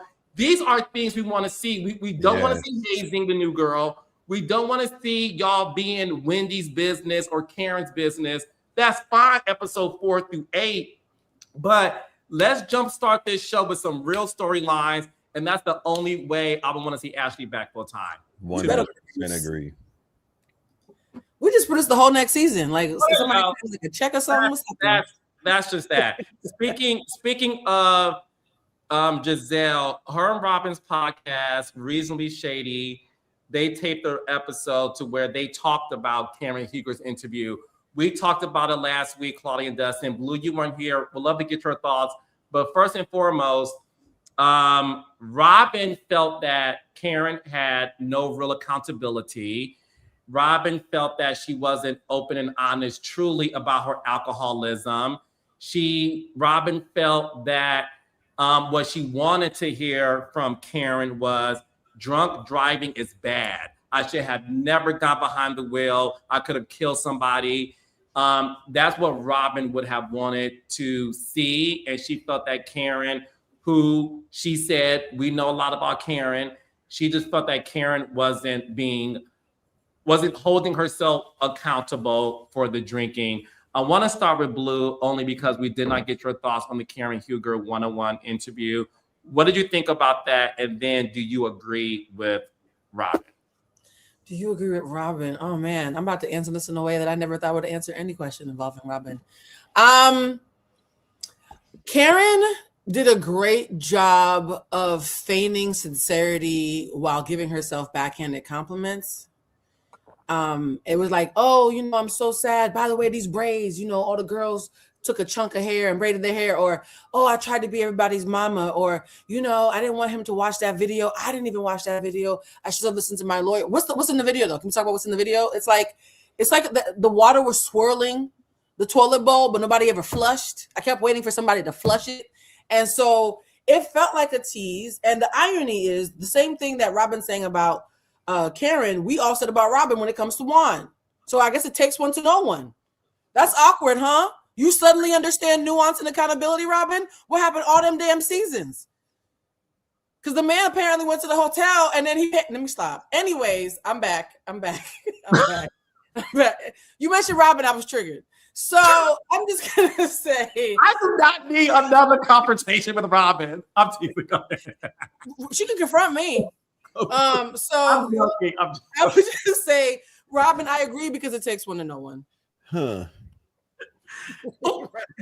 Dustin? First of all, I was lucky I wasn't here last week. Sorry. Here's the thing. Karen was dead ass wrong for getting 4 motherfucking DUIs. Okay. She endangered a lot of people on the road, including herself, others. It was egregious for her to get 4 DUIs, and she served her time that she deserved. Right. And that's the end of that story. Right. But that does not negate the fact that is so rich coming from Robyn fucking Dixon to demand accountability or direct speech to an issue when Robyn filmed an entire season of The Real Housewives of Potomac and ignored a breach in her marriage covenant. Okay.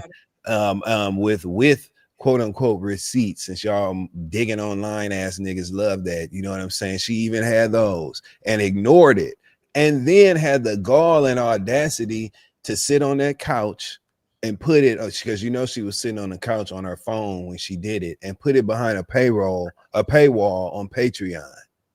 I was actually the bartender on Watch What Happens Live. My baby Ebony K. Williams was the guest when Robyn had to answer to that. When Andy they had to literally bring her on Watch What Happens Live to get her to speak directly to an issue that she withheld and purposely shielded from the show for an entire season. So for her to open up her mouth and say that Karen should be accountable for whatever the fuck, or she didn't like Karen being evasive, Robyn, you literally have spent years being evasive and vague when it came to whatever that was going on between her and her husband. So it's kind of misaligned. You know what I'm saying? I love the fact that Robyn was not afraid to share her opinion about it. That's the things that make a great housewife, right? So love Robyn or hate her, she was able to have an opinion, and we're talking about it, right? And a podcast host. Yeah, great podcast host for sure, because she's not a housewife no more. So you're right. Great podcast host. Incredible talent on that show that's in its whatever year this is. They've been doing it for a while.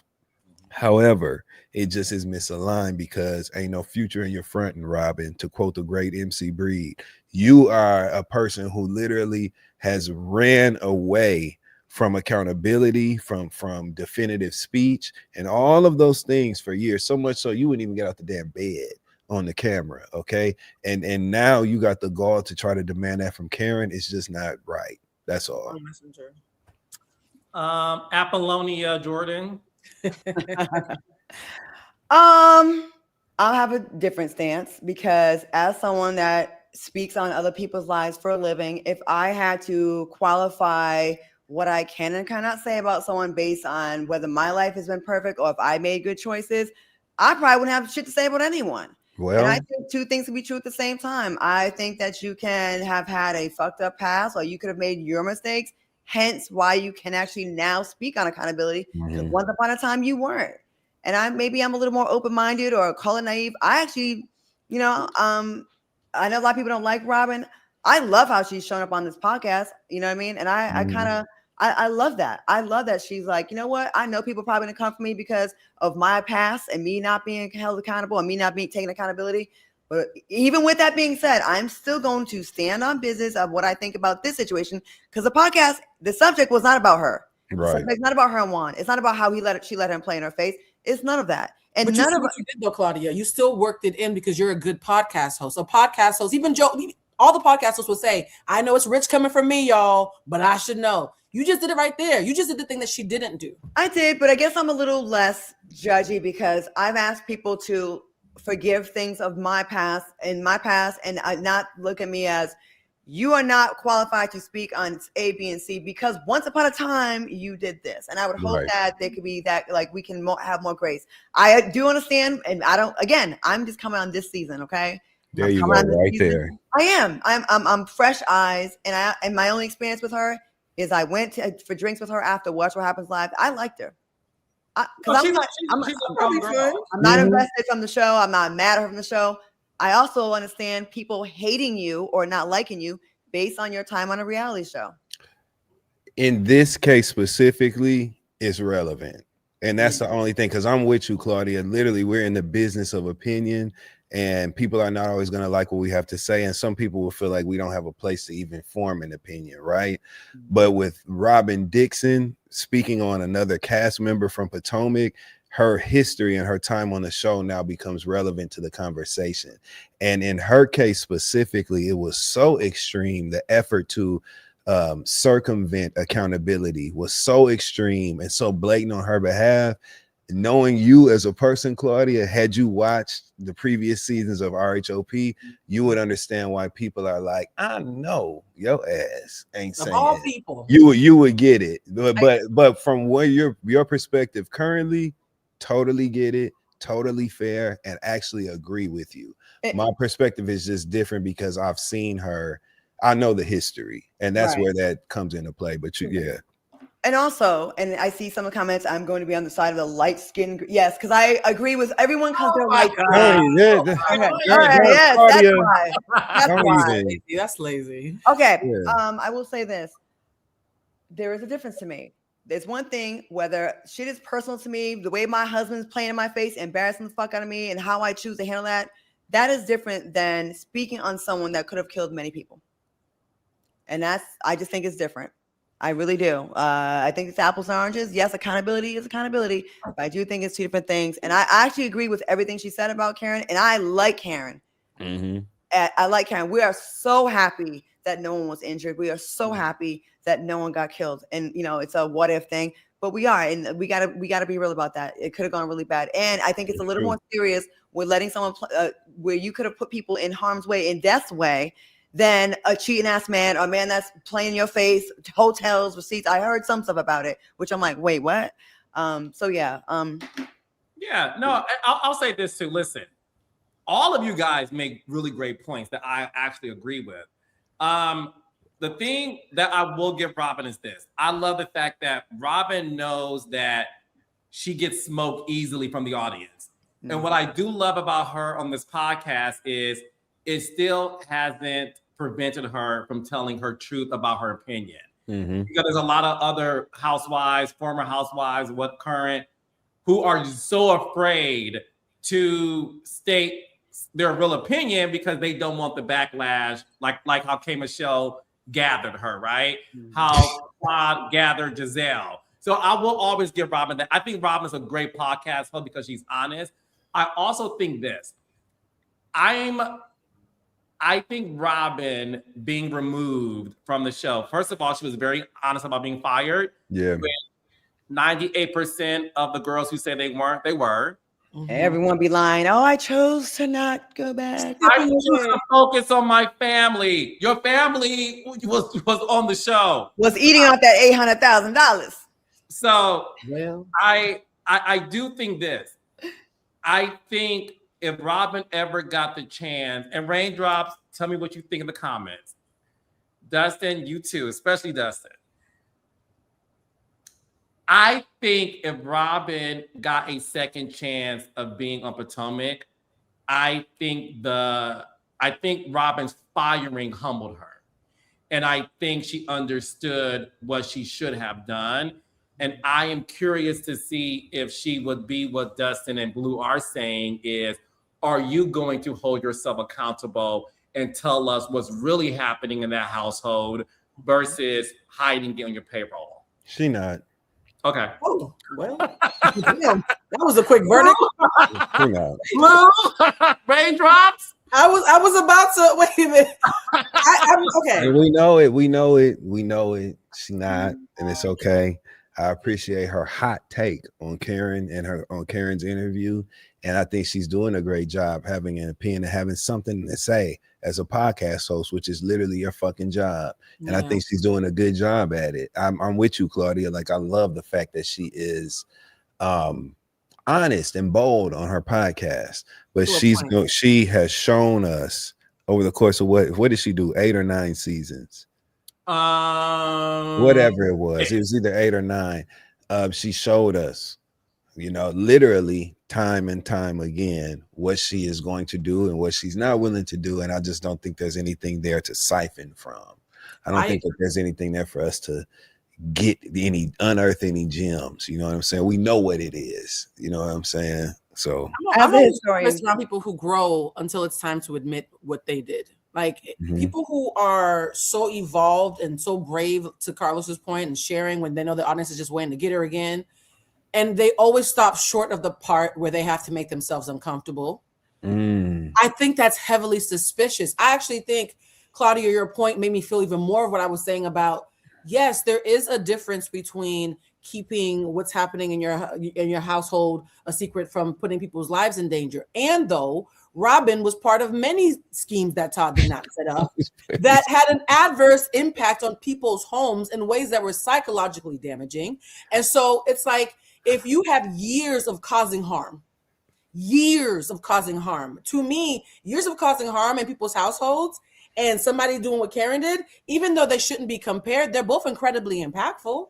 Like I shouldn't have to shoot somebody in the face for me to take accountability. I think the bar for accountability is way too high, and the bar for pointing the finger at other people is way too low. There's a gap in the way that her cognitive dissonance, where when it's somebody else, Robyn is so reasonable. She's so brave. She's so clear when it's somebody else. And then the minute it's on her, it's Mumbles McGee. There's something inherently dishonest in that. Now that I know that you're not stupid, because for a couple of years, like, is she just dumb? Apparently you're not dumb. You've been smart this entire time. Now I'm even more mad. Yeah, I never thought she was dumb. I always thought she was completely aware of exactly what she was doing. I will. I understand what y'all both saying, and as someone who's been on 3 or 4 reality shows, it ain't just Robyn, it's most of these people, and that's why I'm like, it's just hard for me to be like, oh, Robyn, when I'm like, I work with this one, I work with that one, I seen this one, I seen fans not hold this one accountable because they like this person. I've seen fans hold this one, and that's real. Because they don't like this person, and once they don't like you, everything you do is wrong and times 10, and everything their favorite does, it's not so bad. Let's give her a problem. Well, we got to understand, and I don't like that. That's the part that triggers me, where I'm like, yo, because if you like the person, it ain't the same standard of holding them accountable. And we see this. I'm not even gonna name names because they're gonna say I'm a hater, but y'all already know. Y'all can pick a show, and every single show there is someone that gets extra smoke. And someone that doesn't get enough. And that's the part that pisses me off, that irritates me. I get it. I will say this, and I will move on. Please tell me the episodes I need to go look at to see her being on some bullshit, and then maybe I can come back and change seasons 1 through 8. Oh, right. No, I will. Claudia, she acted like you should be fine. You change people's minds. So much accountability. If she acted like you should be fine. I will say this, and to Claudia's point, and I think I've said this on this podcast. I think I said it to you guys before. If Giselle did what Karen did, it will be a different reaction from the audience. It would Giselle would not be able to hear the last of it. So I do agree with Claudia that when it comes to some of the fans, you guys definitely pick and choose which reality star you want to hold accountable. They do nothing wrong in your eyes. They get away with everything. But that's my fave and whatever. True. You know, whatever. But my point is, Claudia definitely is right about that. Some of these fans have selective memory when it comes to their faves doing some very dangerous things, and y'all still want them on the show. But when your fave may, be too mean to your whatever, you want them fired. But anyways, moving on to the best show on Bravo, which is Married to Medicine. My opinion, Married to Medicine is the best show on Bravo. I've said it for years. I just think the Married to Medicine cast, in my opinion, is one of the best casts of women on television. To be 12 seasons in, they give so much to that show still. And I everybody knows this. I'm obsessed with this show. Yeah. Now, I do want to talk about the seating chart. Claudia, are you familiar with Married to Medicine, the cast? Somewhat. I watched most of your interview. Okay. The last one. And okay, we'll get into that. Mm-hmm. The biggest thing, though, is Dustin and Blue and Claudia, there is a shift in Married to Medicine because the reunion seating chart was revealed. Mm-hmm. And historically, this is the first time, guys, in 12 seasons that Jackie and Simone are not in the first chair, because the way Married to Medicine seating chart was, they love the fact that these female doctors were the face of the show called Married to Medicine. They've had first chair since the inception of the show. Things have changed, guys. First chair went to Toya, Bush Harris, and Quad Webb. Miss Quad. The other shocking thing is Dr. Heavily is a friend to the show this season. She is sitting above Dr. Mimi, who is a full-time cast member. Dustin, what were your thoughts on this seating chart that really show, well, you guys probably can see it, where it really showed that Married to Medicine is doing something different, and I, for one, am here for the change. I'm here for the shakeup. I'm one of the people who does believe that Dr. Jackie and Dr. Simone need to be a part of the mix. So I'm fine with them not sitting first chair. I still want those ladies on the show. So let's just get that up front. Okay. Outside of that, shout out to first chair Quad, baby. You know what I'm saying? If I was Quad, I would have made them motherfuckers call me Quadria all day. I'd have went by my government. That's a pretty name, by the way. Quadria. Okay, because you're in the first chair and you're presiding in that way. So it was good. And as a day one, season 1, episode 1, fight by the pool between Toya and Mariah, watcher, viewer of Married to Medicine, I was happy to see Quad in her first chair. I was happy to see that. So I'm looking forward to the reunion. It is my hope that Dr. Mimi watched your incredible interview with Toya and Eugene Harris, because I really want Dr. Mimi to, I really hope that when they film the reunion, Dr. Mimi was able to be inspired by the comments that Toya made and cuss her ass out on the stage. So I really hope that that's what happened. I'll tell you some tea. Yeah. Can I ask y'all, like, okay, again. Everybody, I got tea first. Oh. Okay, raindrops. Don't tell nobody. It's between us. Okay. I heard allegedly that my interview with Toya definitely had a lot to say, gets brought up at the reunion, and baby. Oh. Wonderful. Look at you doing the work. Well. Toya earned her first chair, and I'm gonna have Claudia finish. I'll just say this: Quad and Toya deserve first chair, and I think we're in for an amazing reunion. Go ahead, Claudia. Look at Carlos producing from outside the club. Okay. I can't even get in. No, Let's go. Okay, so again, I'm not a historian of Married to Medicine either. I just watched a lot of murder documentaries. I don't know. Okay, that's neither here nor there. So I've always heard about, Quad's got a big personality. This is her first time in all. She's never been first chair. Mm-hmm. All I used to hear about was Quad from Married to Medicine, and she never. What season do you think she should have had first chair? Is there a season you think she should have had first chair? Absolutely. The season that her and her husband Greg broke up. That's the one I was going to say. That's the one. Was first chair? What was the season where her and Mariah, was that season 2 when they were arguing when Quad was like, this is not about a show. This is my life. What season was that? Mariah Aaron. That was 3. Okay, well that year she should have been first chair because she was the center of. Well, I forgive me because I don't mean that. I don't mean she should have been first chair. Mm-hmm. It would have made sense if they were building it around the story that drove the season. It would have made sense for her to have the first chair. But I'm a motherfucker. I don't care where they sit. As long as you're on that stage, you can handle your business. We all just saw Drew Sidora, your cousin Claudia, literally leaning on the end of that couch, tearing their ass up left and right at the last reunion for Atlanta season 16. So from lane 8 on the track. From lane 8 for our track and field brethren and sisters. But I don't care, but I get it. You know what I'm saying? And I'm happy to see Quad in that seat. Blue to Lusma. Here's the thing. I love me an underdog. I know what it's like to have bitches mad just because you breathing. And so the fact that they have repeatedly and unsuccessfully tried to stage a coup against this young lady, Miss Quad. Mm-hmm. The fact that I think Simone has more dreams about Quad than her husband. The fact that they are so bothered that even single Claude is like, she's still that girl. She's that girl, right? And her and Mariah were the foundation, the Betty and Veronica, if you will, because Claude, I know you didn't watch earlier seasons.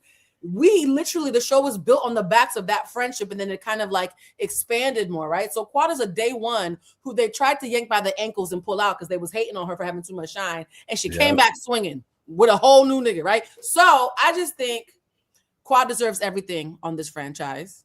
I love that the thing is changing from you have to be a doctor in order to be. No, Toya, by the way, is who I think Ashley was trying to be. I think how Toya shows up and she stirs the pot and she has these moments. I think some people think that stirring the pot is an easy thing. Not everybody's meant to be a bone collector. I think Toya, the way that she keeps the show moving is clearly for the show. And also, we believe it's her personality. We actually believe that this is her, and she's willing to be messy, and she's brave. Is she self-indulgent? We'll get into that later when we talk about her marriage. But it's all great television. I don't ever say yuck to Toya. I might wince a little bit, like, "Oh, you had to say it like that, sis." But she's great television, and I think her and Quad make all the sense in the world. More of this. Give me 14 more. Yeah, it's a fantastic show. So last thing is, as we're talking about marriage and medicine, I did an interview with Toya and Dr. Eugene where they did speak on their marriage. This season, there was this epic scene where Toya and Eugene got into this big argument at their house. They were having pretty much a pool party, and shit hit the fan.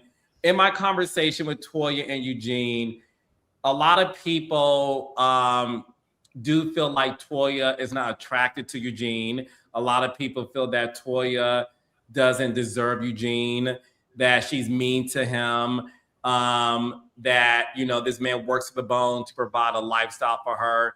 And how when he did buck up on her, they appreciated that. And Toya said it was a double standard because God forbid we're promoting a man bucking up on any woman, it's not okay. But one thing Toya did say is she has acknowledged the fact that she is somebody who speaks to her man crazy because she didn't have a voice growing up, and that's just who she shows up in her adulthood. Starting with Dustin Ross, who left a comment on my page Sunday afternoon. I would love to hear your thoughts on, do you think when it comes to Toya and Eugene that Toya made a lot of points, or do you think she still doesn't get it? Toya, please. Okay.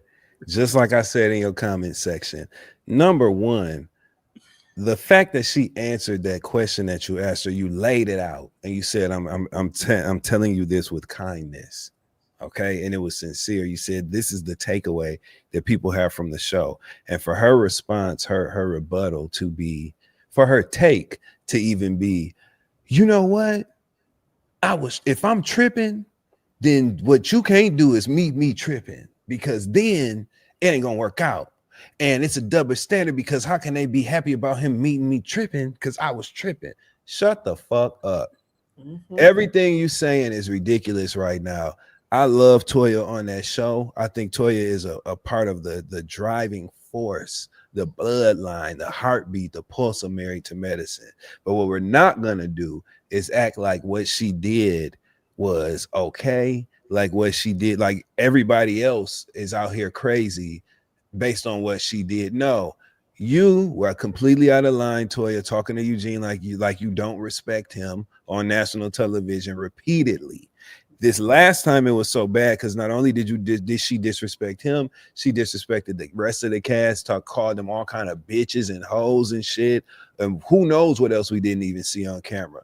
Toya was tripping, and to me, the reason I responded, because you know I'll be trying to comment on your shit, but I couldn't help it once I saw that. I was like, Toya, please, because like you're obviously blowing smoke up our ass. Toya is a smart woman. She's a college graduate and she's from fucking Detroit. So I know you get the way, you get the minutia of all of this. You know what's going on.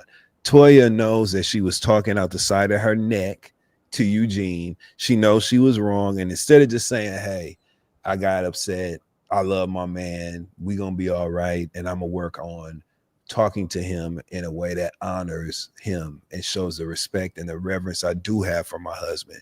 If she would have said that, totally different takeaway. But what did she do? No. See, so I feel it's a double standard. She started doing all of that shit. You know what I'm saying? And nobody wants to do all of that. Great. She's full of it. Toya's full of shit, and she knows it. Love her on the show. Don't think she's a bad human being, but her take on that was full of shit, and she knows it. I think when you do a reality show with someone that you love and say you love, you are responsible to protect them. Mm-hmm. Because you being the star on that show and your husband is a supporting character with you, right? To demean them, to be out of pocket. Like, you got to be extra on your P's and Q's, because it may not be as bad as it looks to us in real life, but guess what we see it as? Real bad, times 10. Now you have everybody speaking on your relationship, and even when you patch it up with them and say sorry privately, we still look at it like you emasculated your man. And Toya, I think you obviously you're great at reality, but at this point you should know that. You should know better that you can't really do that to your guy, because it leaves a door open. You know how many thirsty girls want to probably get up in his DMs and be like, you deserve to be treated better. You shouldn't let her treat you like that. And after a while, he can only, at first he'd be like, stop. But after a while, it might be one of them days where you go too far. He might check those DMs. Hopefully he never does. But I'm just saying, I just don't want you to go down that slippery slope, because I hate seeing people break up. I really do. And he seems like he's a good guy. He had a lot of patience as well. So. Blue. Don't be mean. Well, you guys might remember me and Claudia did some role play as Toya and Eugene, so I feel like we have extra. Remember, that's when we did a little role play. Yes. It's a round two. You want to role play? No, You want to role play again? I was just because I feel like it's just gonna be Eugene leaving. I'm like, I'm leaving you, bitch. Like I don't feel like I'm not in the mindset for them to stay together if we role play again. I will say this: I'm the first person to speak out against internalized misogyny and the patriarchy. I'm one of them girls, right? But Toya, I agree with this. This is some bullshit. Respecting your partner is gender neutral. You can't do the whole gender thing on something as basic as respecting your partner in public. Like, are you serious? The bar is in hell, Toya. Like, can we stop? I love that you tried to do the whole, yes, I'm going to get, who runs the world, girls? No, Toya. What happened was you were caught with your slip showing. You acted like a hot mess. You disrespected everybody within a 5-mile radius. And then you said, be better than me, Eugene. Well, why can't you be somebody that you're proud of? Like, why does he have to be better than you? There's something that's actually ironically the double standard.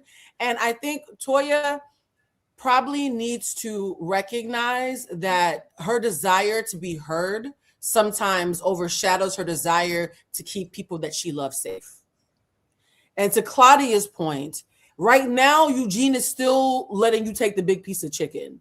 But if the right bitch on the wrong day slips in his DMs and said, I'll make you a sandwich, I'll never yell at you in public, you don't even want to give somebody that opportunity. I don't think she fully recognizes how dangerous her behavior is to her marriage. She's so used to him always bouncing back. At some points, his knees are going to give out.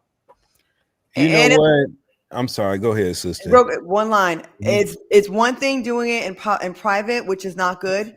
But it's 10 times worse when you do it on TV, because that means, yeah, I'm doing it and I'm standing on it and I don't give a damn who sees it, because the camera's on you. We're going to talk about it. So it's like 10 times more humiliating, I think. Thing about it is Eugene don't give a fuck. Okay. I think that this is all of our take on the outside looking in. We all think that Toya was talking to him crazy and, that might amount to something. But in that interview, when he came and joined Toya's interview with Carlos recently, he was defensive of her. He was excusing her behavior. He was joining on to what the points that she was making and the ways that the things that she was trying to attribute her behavior to. He was supporting her and all that. Mm-hmm. His eyebrows were up. He was smiling with a closed mouth. He was doing like that. You know what I'm saying? Like literally agreeing with the things that she was saying. So Eugene, all right. Eugene and Toya, all right. He don't mind. He was clear in his support of her, clear in his messaging that we had it all wrong. They were evading and going around the clear picture that we all see.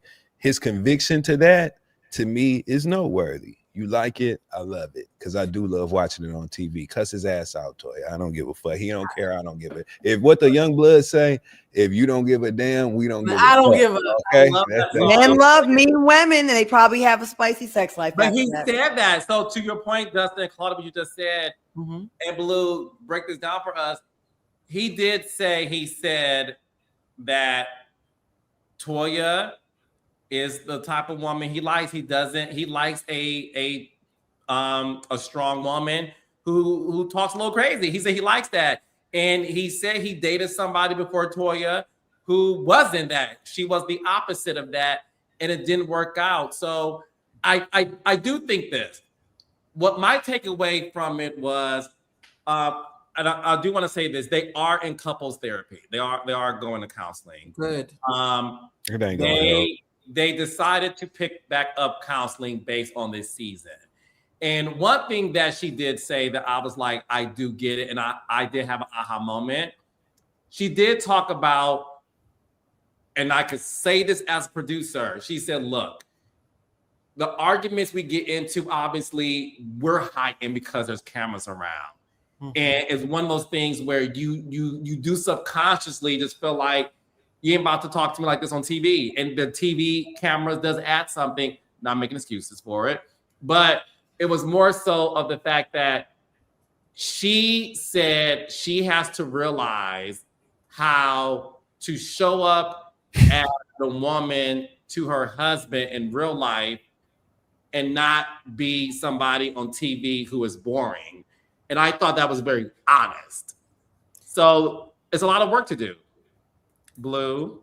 Here's the thing. I'm not trying to be a pessimist. It's just that a pretty significant group of my clientele is people who've been married for over 20 years. So I deal particularly with people who've been married for a couple of decades.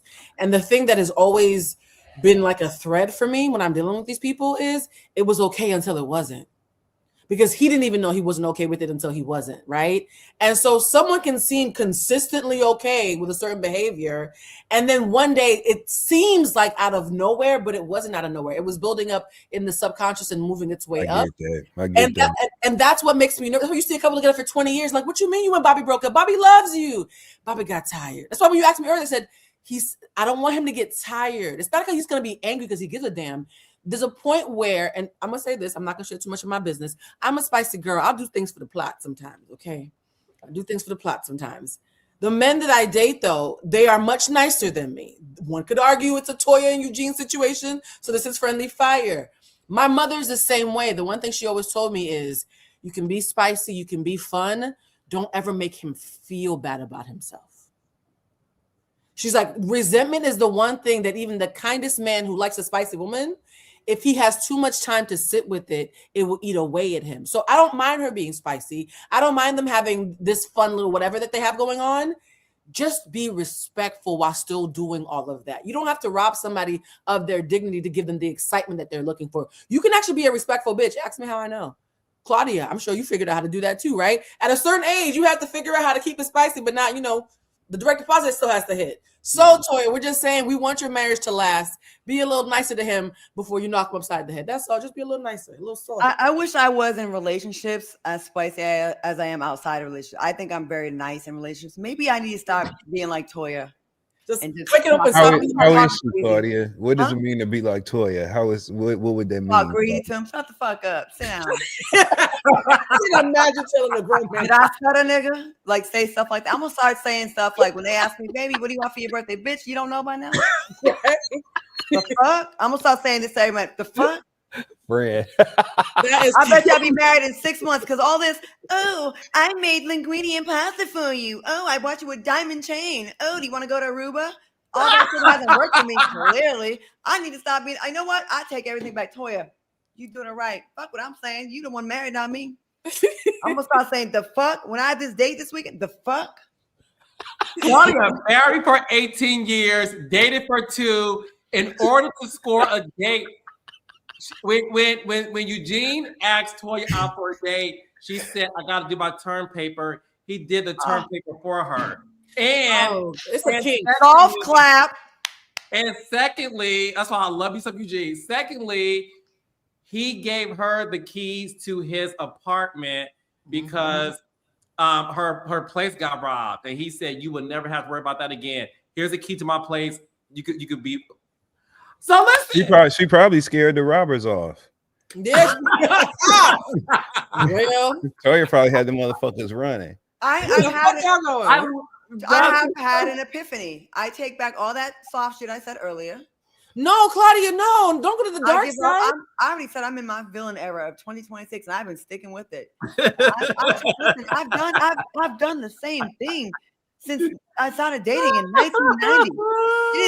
But Claudia, when we went to Vegas, I saw you with your man, and he was strong and tall and sexy, and you were so you were actually spicy, but you were a lady about it. It was very. I was very respectful to KJ. No, Claudia. That's why I'm like, don't fall for this, y'all. I've seen her with her man. She was very respectful. She was very lovely. I was even taking notes. And by the way, Justin and Claudia, Toya, I believe, is born the same day as you, Claudia, but she is an Aries. Makes sense. She April, yeah. Aries people are a lot. I will say that. Aries men are the devil, though. Oh wait, and that's See, right there. my wife breaks my heart with that lethal mouth, but I love her evil ass. See? Listen, we will hurt the soul. We don't mean to do it, right, Justin? We don't mean to. A lot of women. I mean, a lot of men like a little spice, Yeah. Don't nobody want to be with no boring ass motherfucker that's just going along to get along. You definitely want to have some energy. You know what I'm saying? But that don't mean I want to be told, motherfucker, get my water. You know what I'm saying? I don't want nobody saying that to me. You know what I'm saying? Like, maybe not that. Maybe so not let's meet in the middle somewhere. Maybe not. Let's throw out some good ways to talk to people. Some spicy but not mean, not evil. Like what? Okay. Where are you from? Claudia. So, what are your goals and aspirations in life? Someone asked me that, or you asking me that? No, meaning on a date. Nigga, you seen me on TV already? Oh. What you mean aspirations? I'm 52. I'm in the fucking fourth quarter. Don't act like you didn't watch me on The Price is Right. It's not the fourth quarter. Don't do that to yourself, friend. Don't act like you don't watch me. Wait, no, wait. Aspirations? What am I, a rapper? Old rapper? Don't act like you don't watch me on The Price is Right. At this point, everyone that's seen The Price is Right, Deal or No Deal, or Atlanta Housewives, don't act like you don't know who the fuck I am. Or Next 15. Next 15. Or Deal or No Deal Island. Monday Night Live. Accidentally Informed. Wicked Awesome. What else? Let's run it, friend. Let's run it. Thank you, Claudia. So many things. So many things. And that's my thing. Like, I didn't know who you were when I met you. Shut the fuck up. Yeah. That's your Aries. Okay, can I do that on a date? Is that bad? Blue? No. A little softer though. A little. Maybe don't be a trucker. Just okay. Maybe I'll be like, okay. Ask me the question again. Ask it again. Yeah. Try again. Ask me again, Carlos. The same question or different one? Yeah, same question. So, Claudia, what's your goals and aspirations in life? That's cute. Oh, that they like that. That'll make the little peen jump. They like that, Claudia. They like that. I know this is wild. But listen, Ray drops. Catch my interview with Toya Eugene. It's on my YouTube channel. I'm not dropping an interview tomorrow. I want you guys to continue watching Toya Eugene. You got some good ones coming up, I heard. I do. Stay tuned. As a former journalist, hey Carlos, hey Portia. By the way, Claudia, I know 2 of your folks. I know. Good job. Lowe's been in his motherfucking bag. It's been good. Thank you, Dustin. I love you, brother. I love you too. Did another button just keep on button just now? No, his titties keep on. No, it fluctuates how much titty we get on the show. Oh, got you. Is that zipper? I love a zip down shirt. So it's based on it's easy access. He going somewhere. Easy access. So you can just be like, what you doing after the show, Carlos? Something. I have a lot of work to do. I bet you are going to be on there. Work. A lot of hard work. Just give me 12 minutes and I'm good. 12 minutes? Okay, you know what? The Super Bowl was longer than you, sir. Please don't say 12 minutes. That's it. 12 minutes is just 17. What's the longest y'all done it? Oh. There was a weekend, right? Where you take breaks, and you get back to it.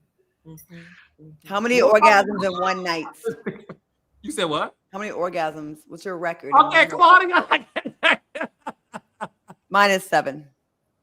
7? Were you on medication? What do you mean 7? No, I just got. As a woman? Yeah.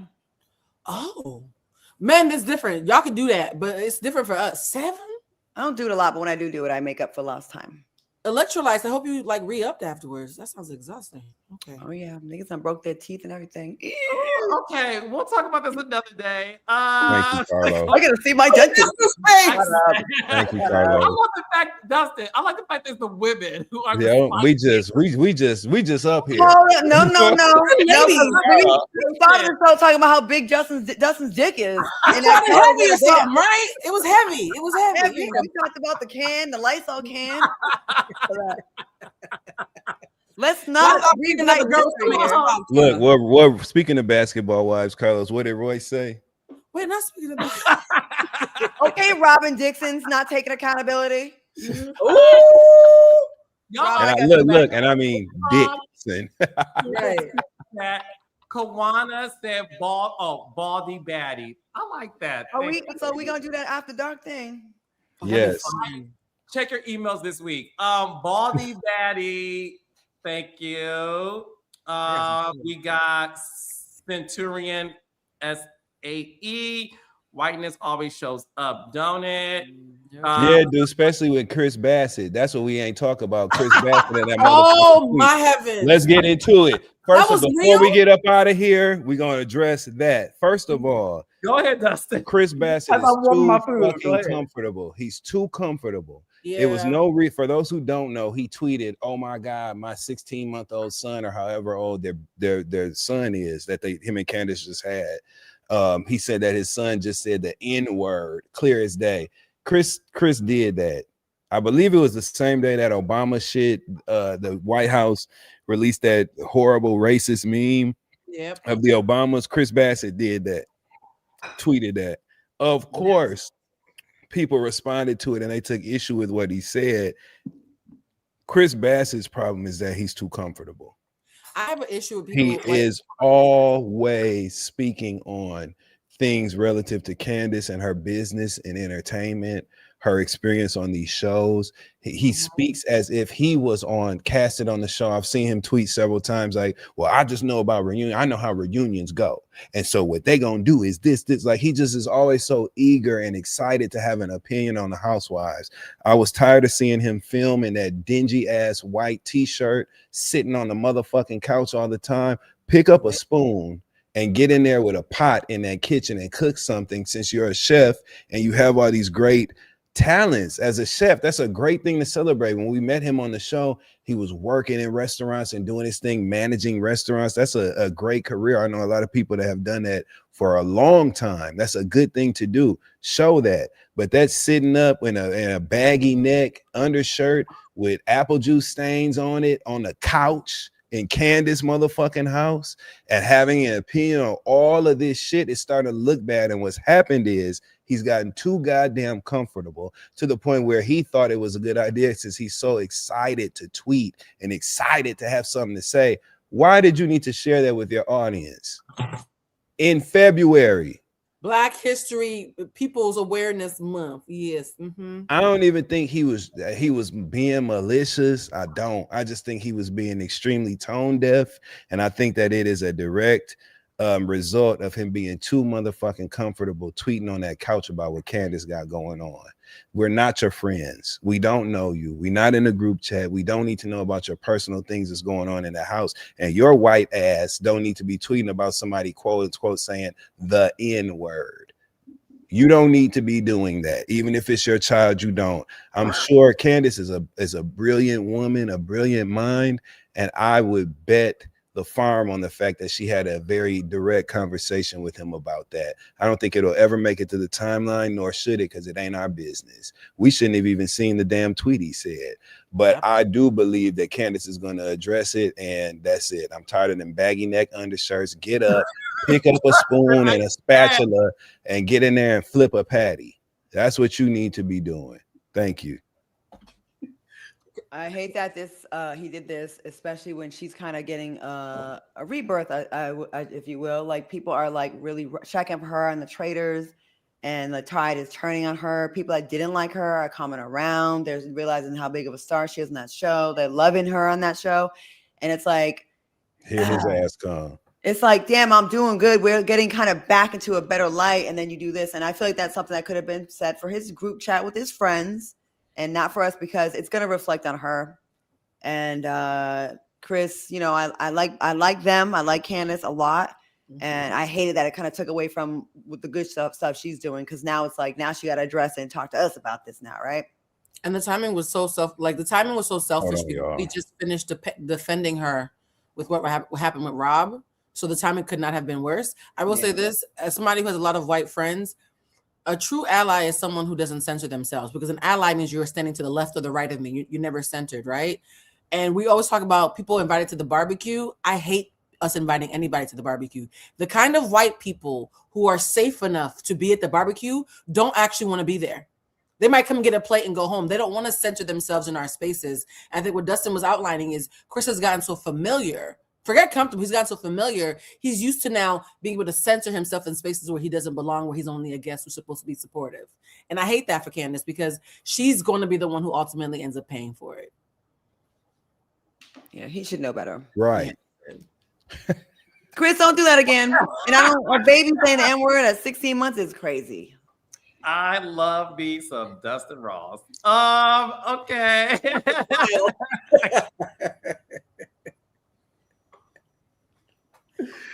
This may be my favorite episode this year. I don't know yet. Okay. Anyways, Moody in a thong. Oh. Real Housewives of Potomac ain't ready for racial conversation. Shout out to my girl Candace. Okay, that was two things. Anne's D'Angelo says, why are we comparing Robyn not talking about Juan cheating? Like that is more egregious than a drunk Karen endangering the lives of others on the Well, road. we're not, to answer your question. We're not comparing the two, because obviously, just like you said, that's a false equivalency. So we're not comparing the two. What we're highlighting is the fact that Robyn requested a level of transparency that she evaded intentionally for seasons, multiple seasons. It wasn't just that one time.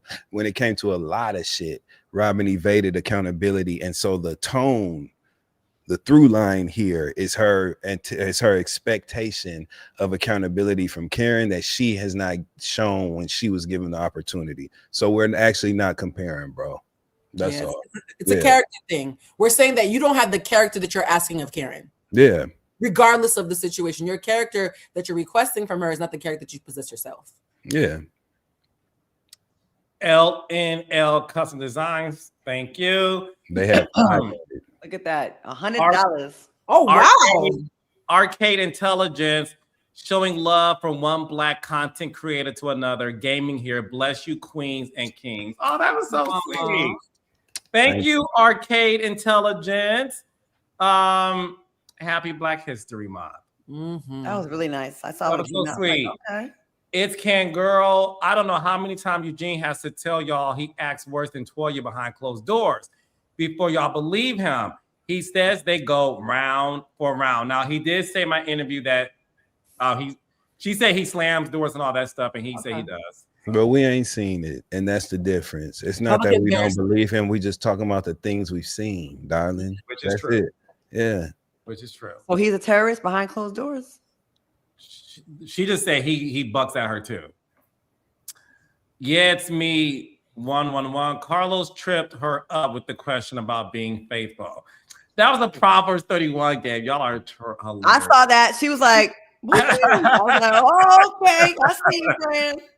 Caesar Jennings. Claudia is a beautiful woman. Oh, thanks, Poppy. Right. Love you, 25. Thank you. Oh, look at Dustin setting up a date. Look at him. Okay. Joyce Parker. Love y'all. Can't wait to see Dustin at City Winery. March 17th. Get your tickets.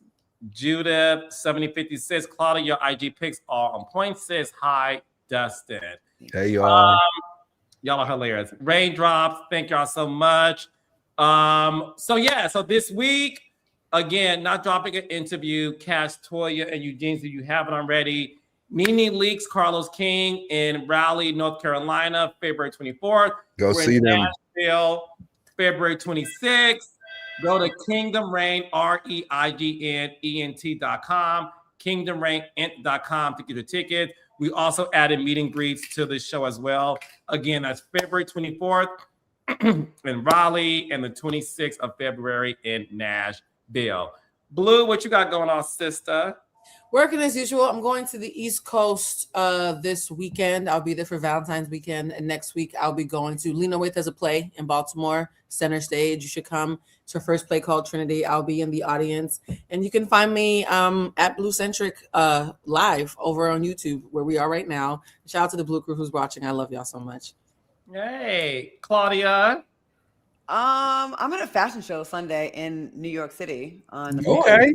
Yeah, I'm walking the runway with the Perry collection, some beautiful pieces. That's on Sunday. Hopefully I'll be seeing Dustin while I'm out there. You better motherfucking know it. Okay. Mhm. I might need to vet someone. And then also accidentally informed on Wednesday.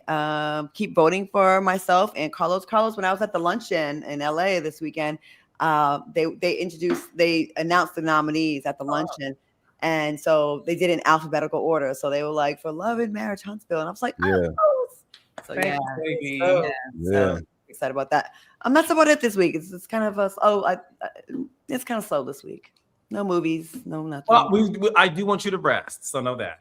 Oh, I am getting my iron infusion, a 4-hour IV on Friday, finally. Oh, wow. So I'll get my personality. Yeah, my ferritin level is 4. And the doctor said it should be from 80 to the hundreds. And he said it's the lowest he's ever seen in his life. So I just been kind of lethargic, stuttering on my words. Like my brain is not working as I stumble a lot. Like I'm like, can't remember things. I'm not getting enough oxygen in my brain, my ears, everything, my vision, just from a lack of iron. So ladies, especially at this age, check that iron.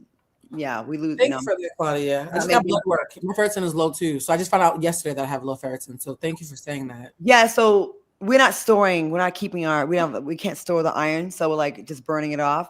So we have nothing. So it goes via marrow. It's really bad. So it does affect a lot of things like being absent. I felt like I had dementia coming, like early onset by the way my brain was. I'm like, So anyways, just please, if you run your results, your numbers through ChatGPT and explain why this. Oh, okay. And I was like, do I have cancer? Is this like a sign for cancer? And they were like, no, because this other number would have been higher. So it really put me at ease. I ran the results through that, and it was just like everything is because of this age. Women, unfortunately, we have periods still. We lose blood and not enough oxygen in our brain. So ladies, get your blood work checked. Get your iron checked. Very specifically your iron. Yeah. Please. So 4 hours on Friday, an IV. So Let us know how that goes, baby. maybe I'll watch Potomac. I can catch up on some episodes and see what y'all saying about Well, how about on Friday you watch the season 7 premiere of Bell Collective? Yes. Look at that segue. That was really good. I can't February 13th, Bell Collective is back. Bell Collective is back this Friday, 8 o'clock 7 Central on OWN. Okay, go ahead, Dustin. I'm sorry. No, I'm excited about Bell Collective. God damn it. Okay, I'm excited. I can't wait. And Marie, I love Dr. Marie Monroe, and she has been posting things that reflect her being a woman that art loosed. Okay, but at this point, she's done with Cedric's ass, and so I can't wait to watch that story unfold. Shout out to Bell Collective, though. If you're gonna be in New York City, St. Patrick's Day, Tuesday, March 17th, come see your boy. I'm performing at City Winery here in New York. Tickets are actually on sale now at DustinRossLive.com. Claudia is actually getting ready to buy her ticket. That's why she had to just get off the screen. Now she said, I'm going to the website right now. Okay. But yeah, DustinRossLive.com. You can get your tickets and come on and see me tell some jokes. I can't wait to make y'all laugh and talk shit. I cuss. It's very reminiscent of Def Comedy Jam, Comic View, all the comedians, from back in the day. That's where I draw my inspiration from. So come on and laugh with me. I saw him in Atlanta. He did 2 shows in one night and killed it. So good. Thank you, my friends. Thank you both. Thank you. So I good. can't wait to see you live. The Blue Crew member here. I want to make sure your Blue Crew members here. Blue. Shout out to the Blue Crew. I love you all. Y'all are so funny. Yolanda B. Thank you for watching. And Blue, last question. Is Can Girl Carlos up the next reading for Blue? I don't know. Listen, if Dustin and Claudia are up to it, maybe Dustin looked away. Oh, wait, Dustin looked away. I need consent. Dustin, is that you not wanting? I know. That's the thing. We'll talk offline, but Okay. we'll figure it out because Claudia. Maybe we should do it with Claudia. I love readings. I'm all for readings. Claudia, I did a Okay, reading for Justin, you you like just 2020. listen. It was so positive. Yeah. Justin, wish I she did recorded. mine live. It was fine. But the thing with Blue censored because she was like Carla. So Yeah, I'm not saying that publicly. yeah. But anyways, more to come with that. I know she's gonna handle me with care. My friend gonna Yeah. handle me with care. I know. I want to hear it all. I want to Wait a hear minute, it. Claudia. Claudia. It was. I'll end by saying this: Blue was 100% accurate. Ooh, let's do it. Let's do it next show. It was shocking how accurate she was. So, anyways, Makes it hard to go on dates, though. It makes it real hard to go on dates when you're a little psychic. Go ahead, Carla. yes, but it was really good. It was really good. Did Like she talk this episode about your was. love life or work? She does for everybody. Yeah, So I'm it was saying good. Love about life and yours. work. You had a strong back person who came through for you, though, Carlos, energy-wise. So yeah, A strong back You person? said what? there was an energy when we're doing the our thing where I felt a strong backed energy, and I didn't want to ask too many questions, but Was he Dominican? You mean Ooh. figuratively or literally? literally, it felt like a sturdy piece of person, like a sturdy. She said strong back. Yeah. That concludes this episode of Let's Not Live. I love you, Raindrops. We will see y'all on the next one. Bye, y'all. Why are we leaving? It was just getting good. Justin's face.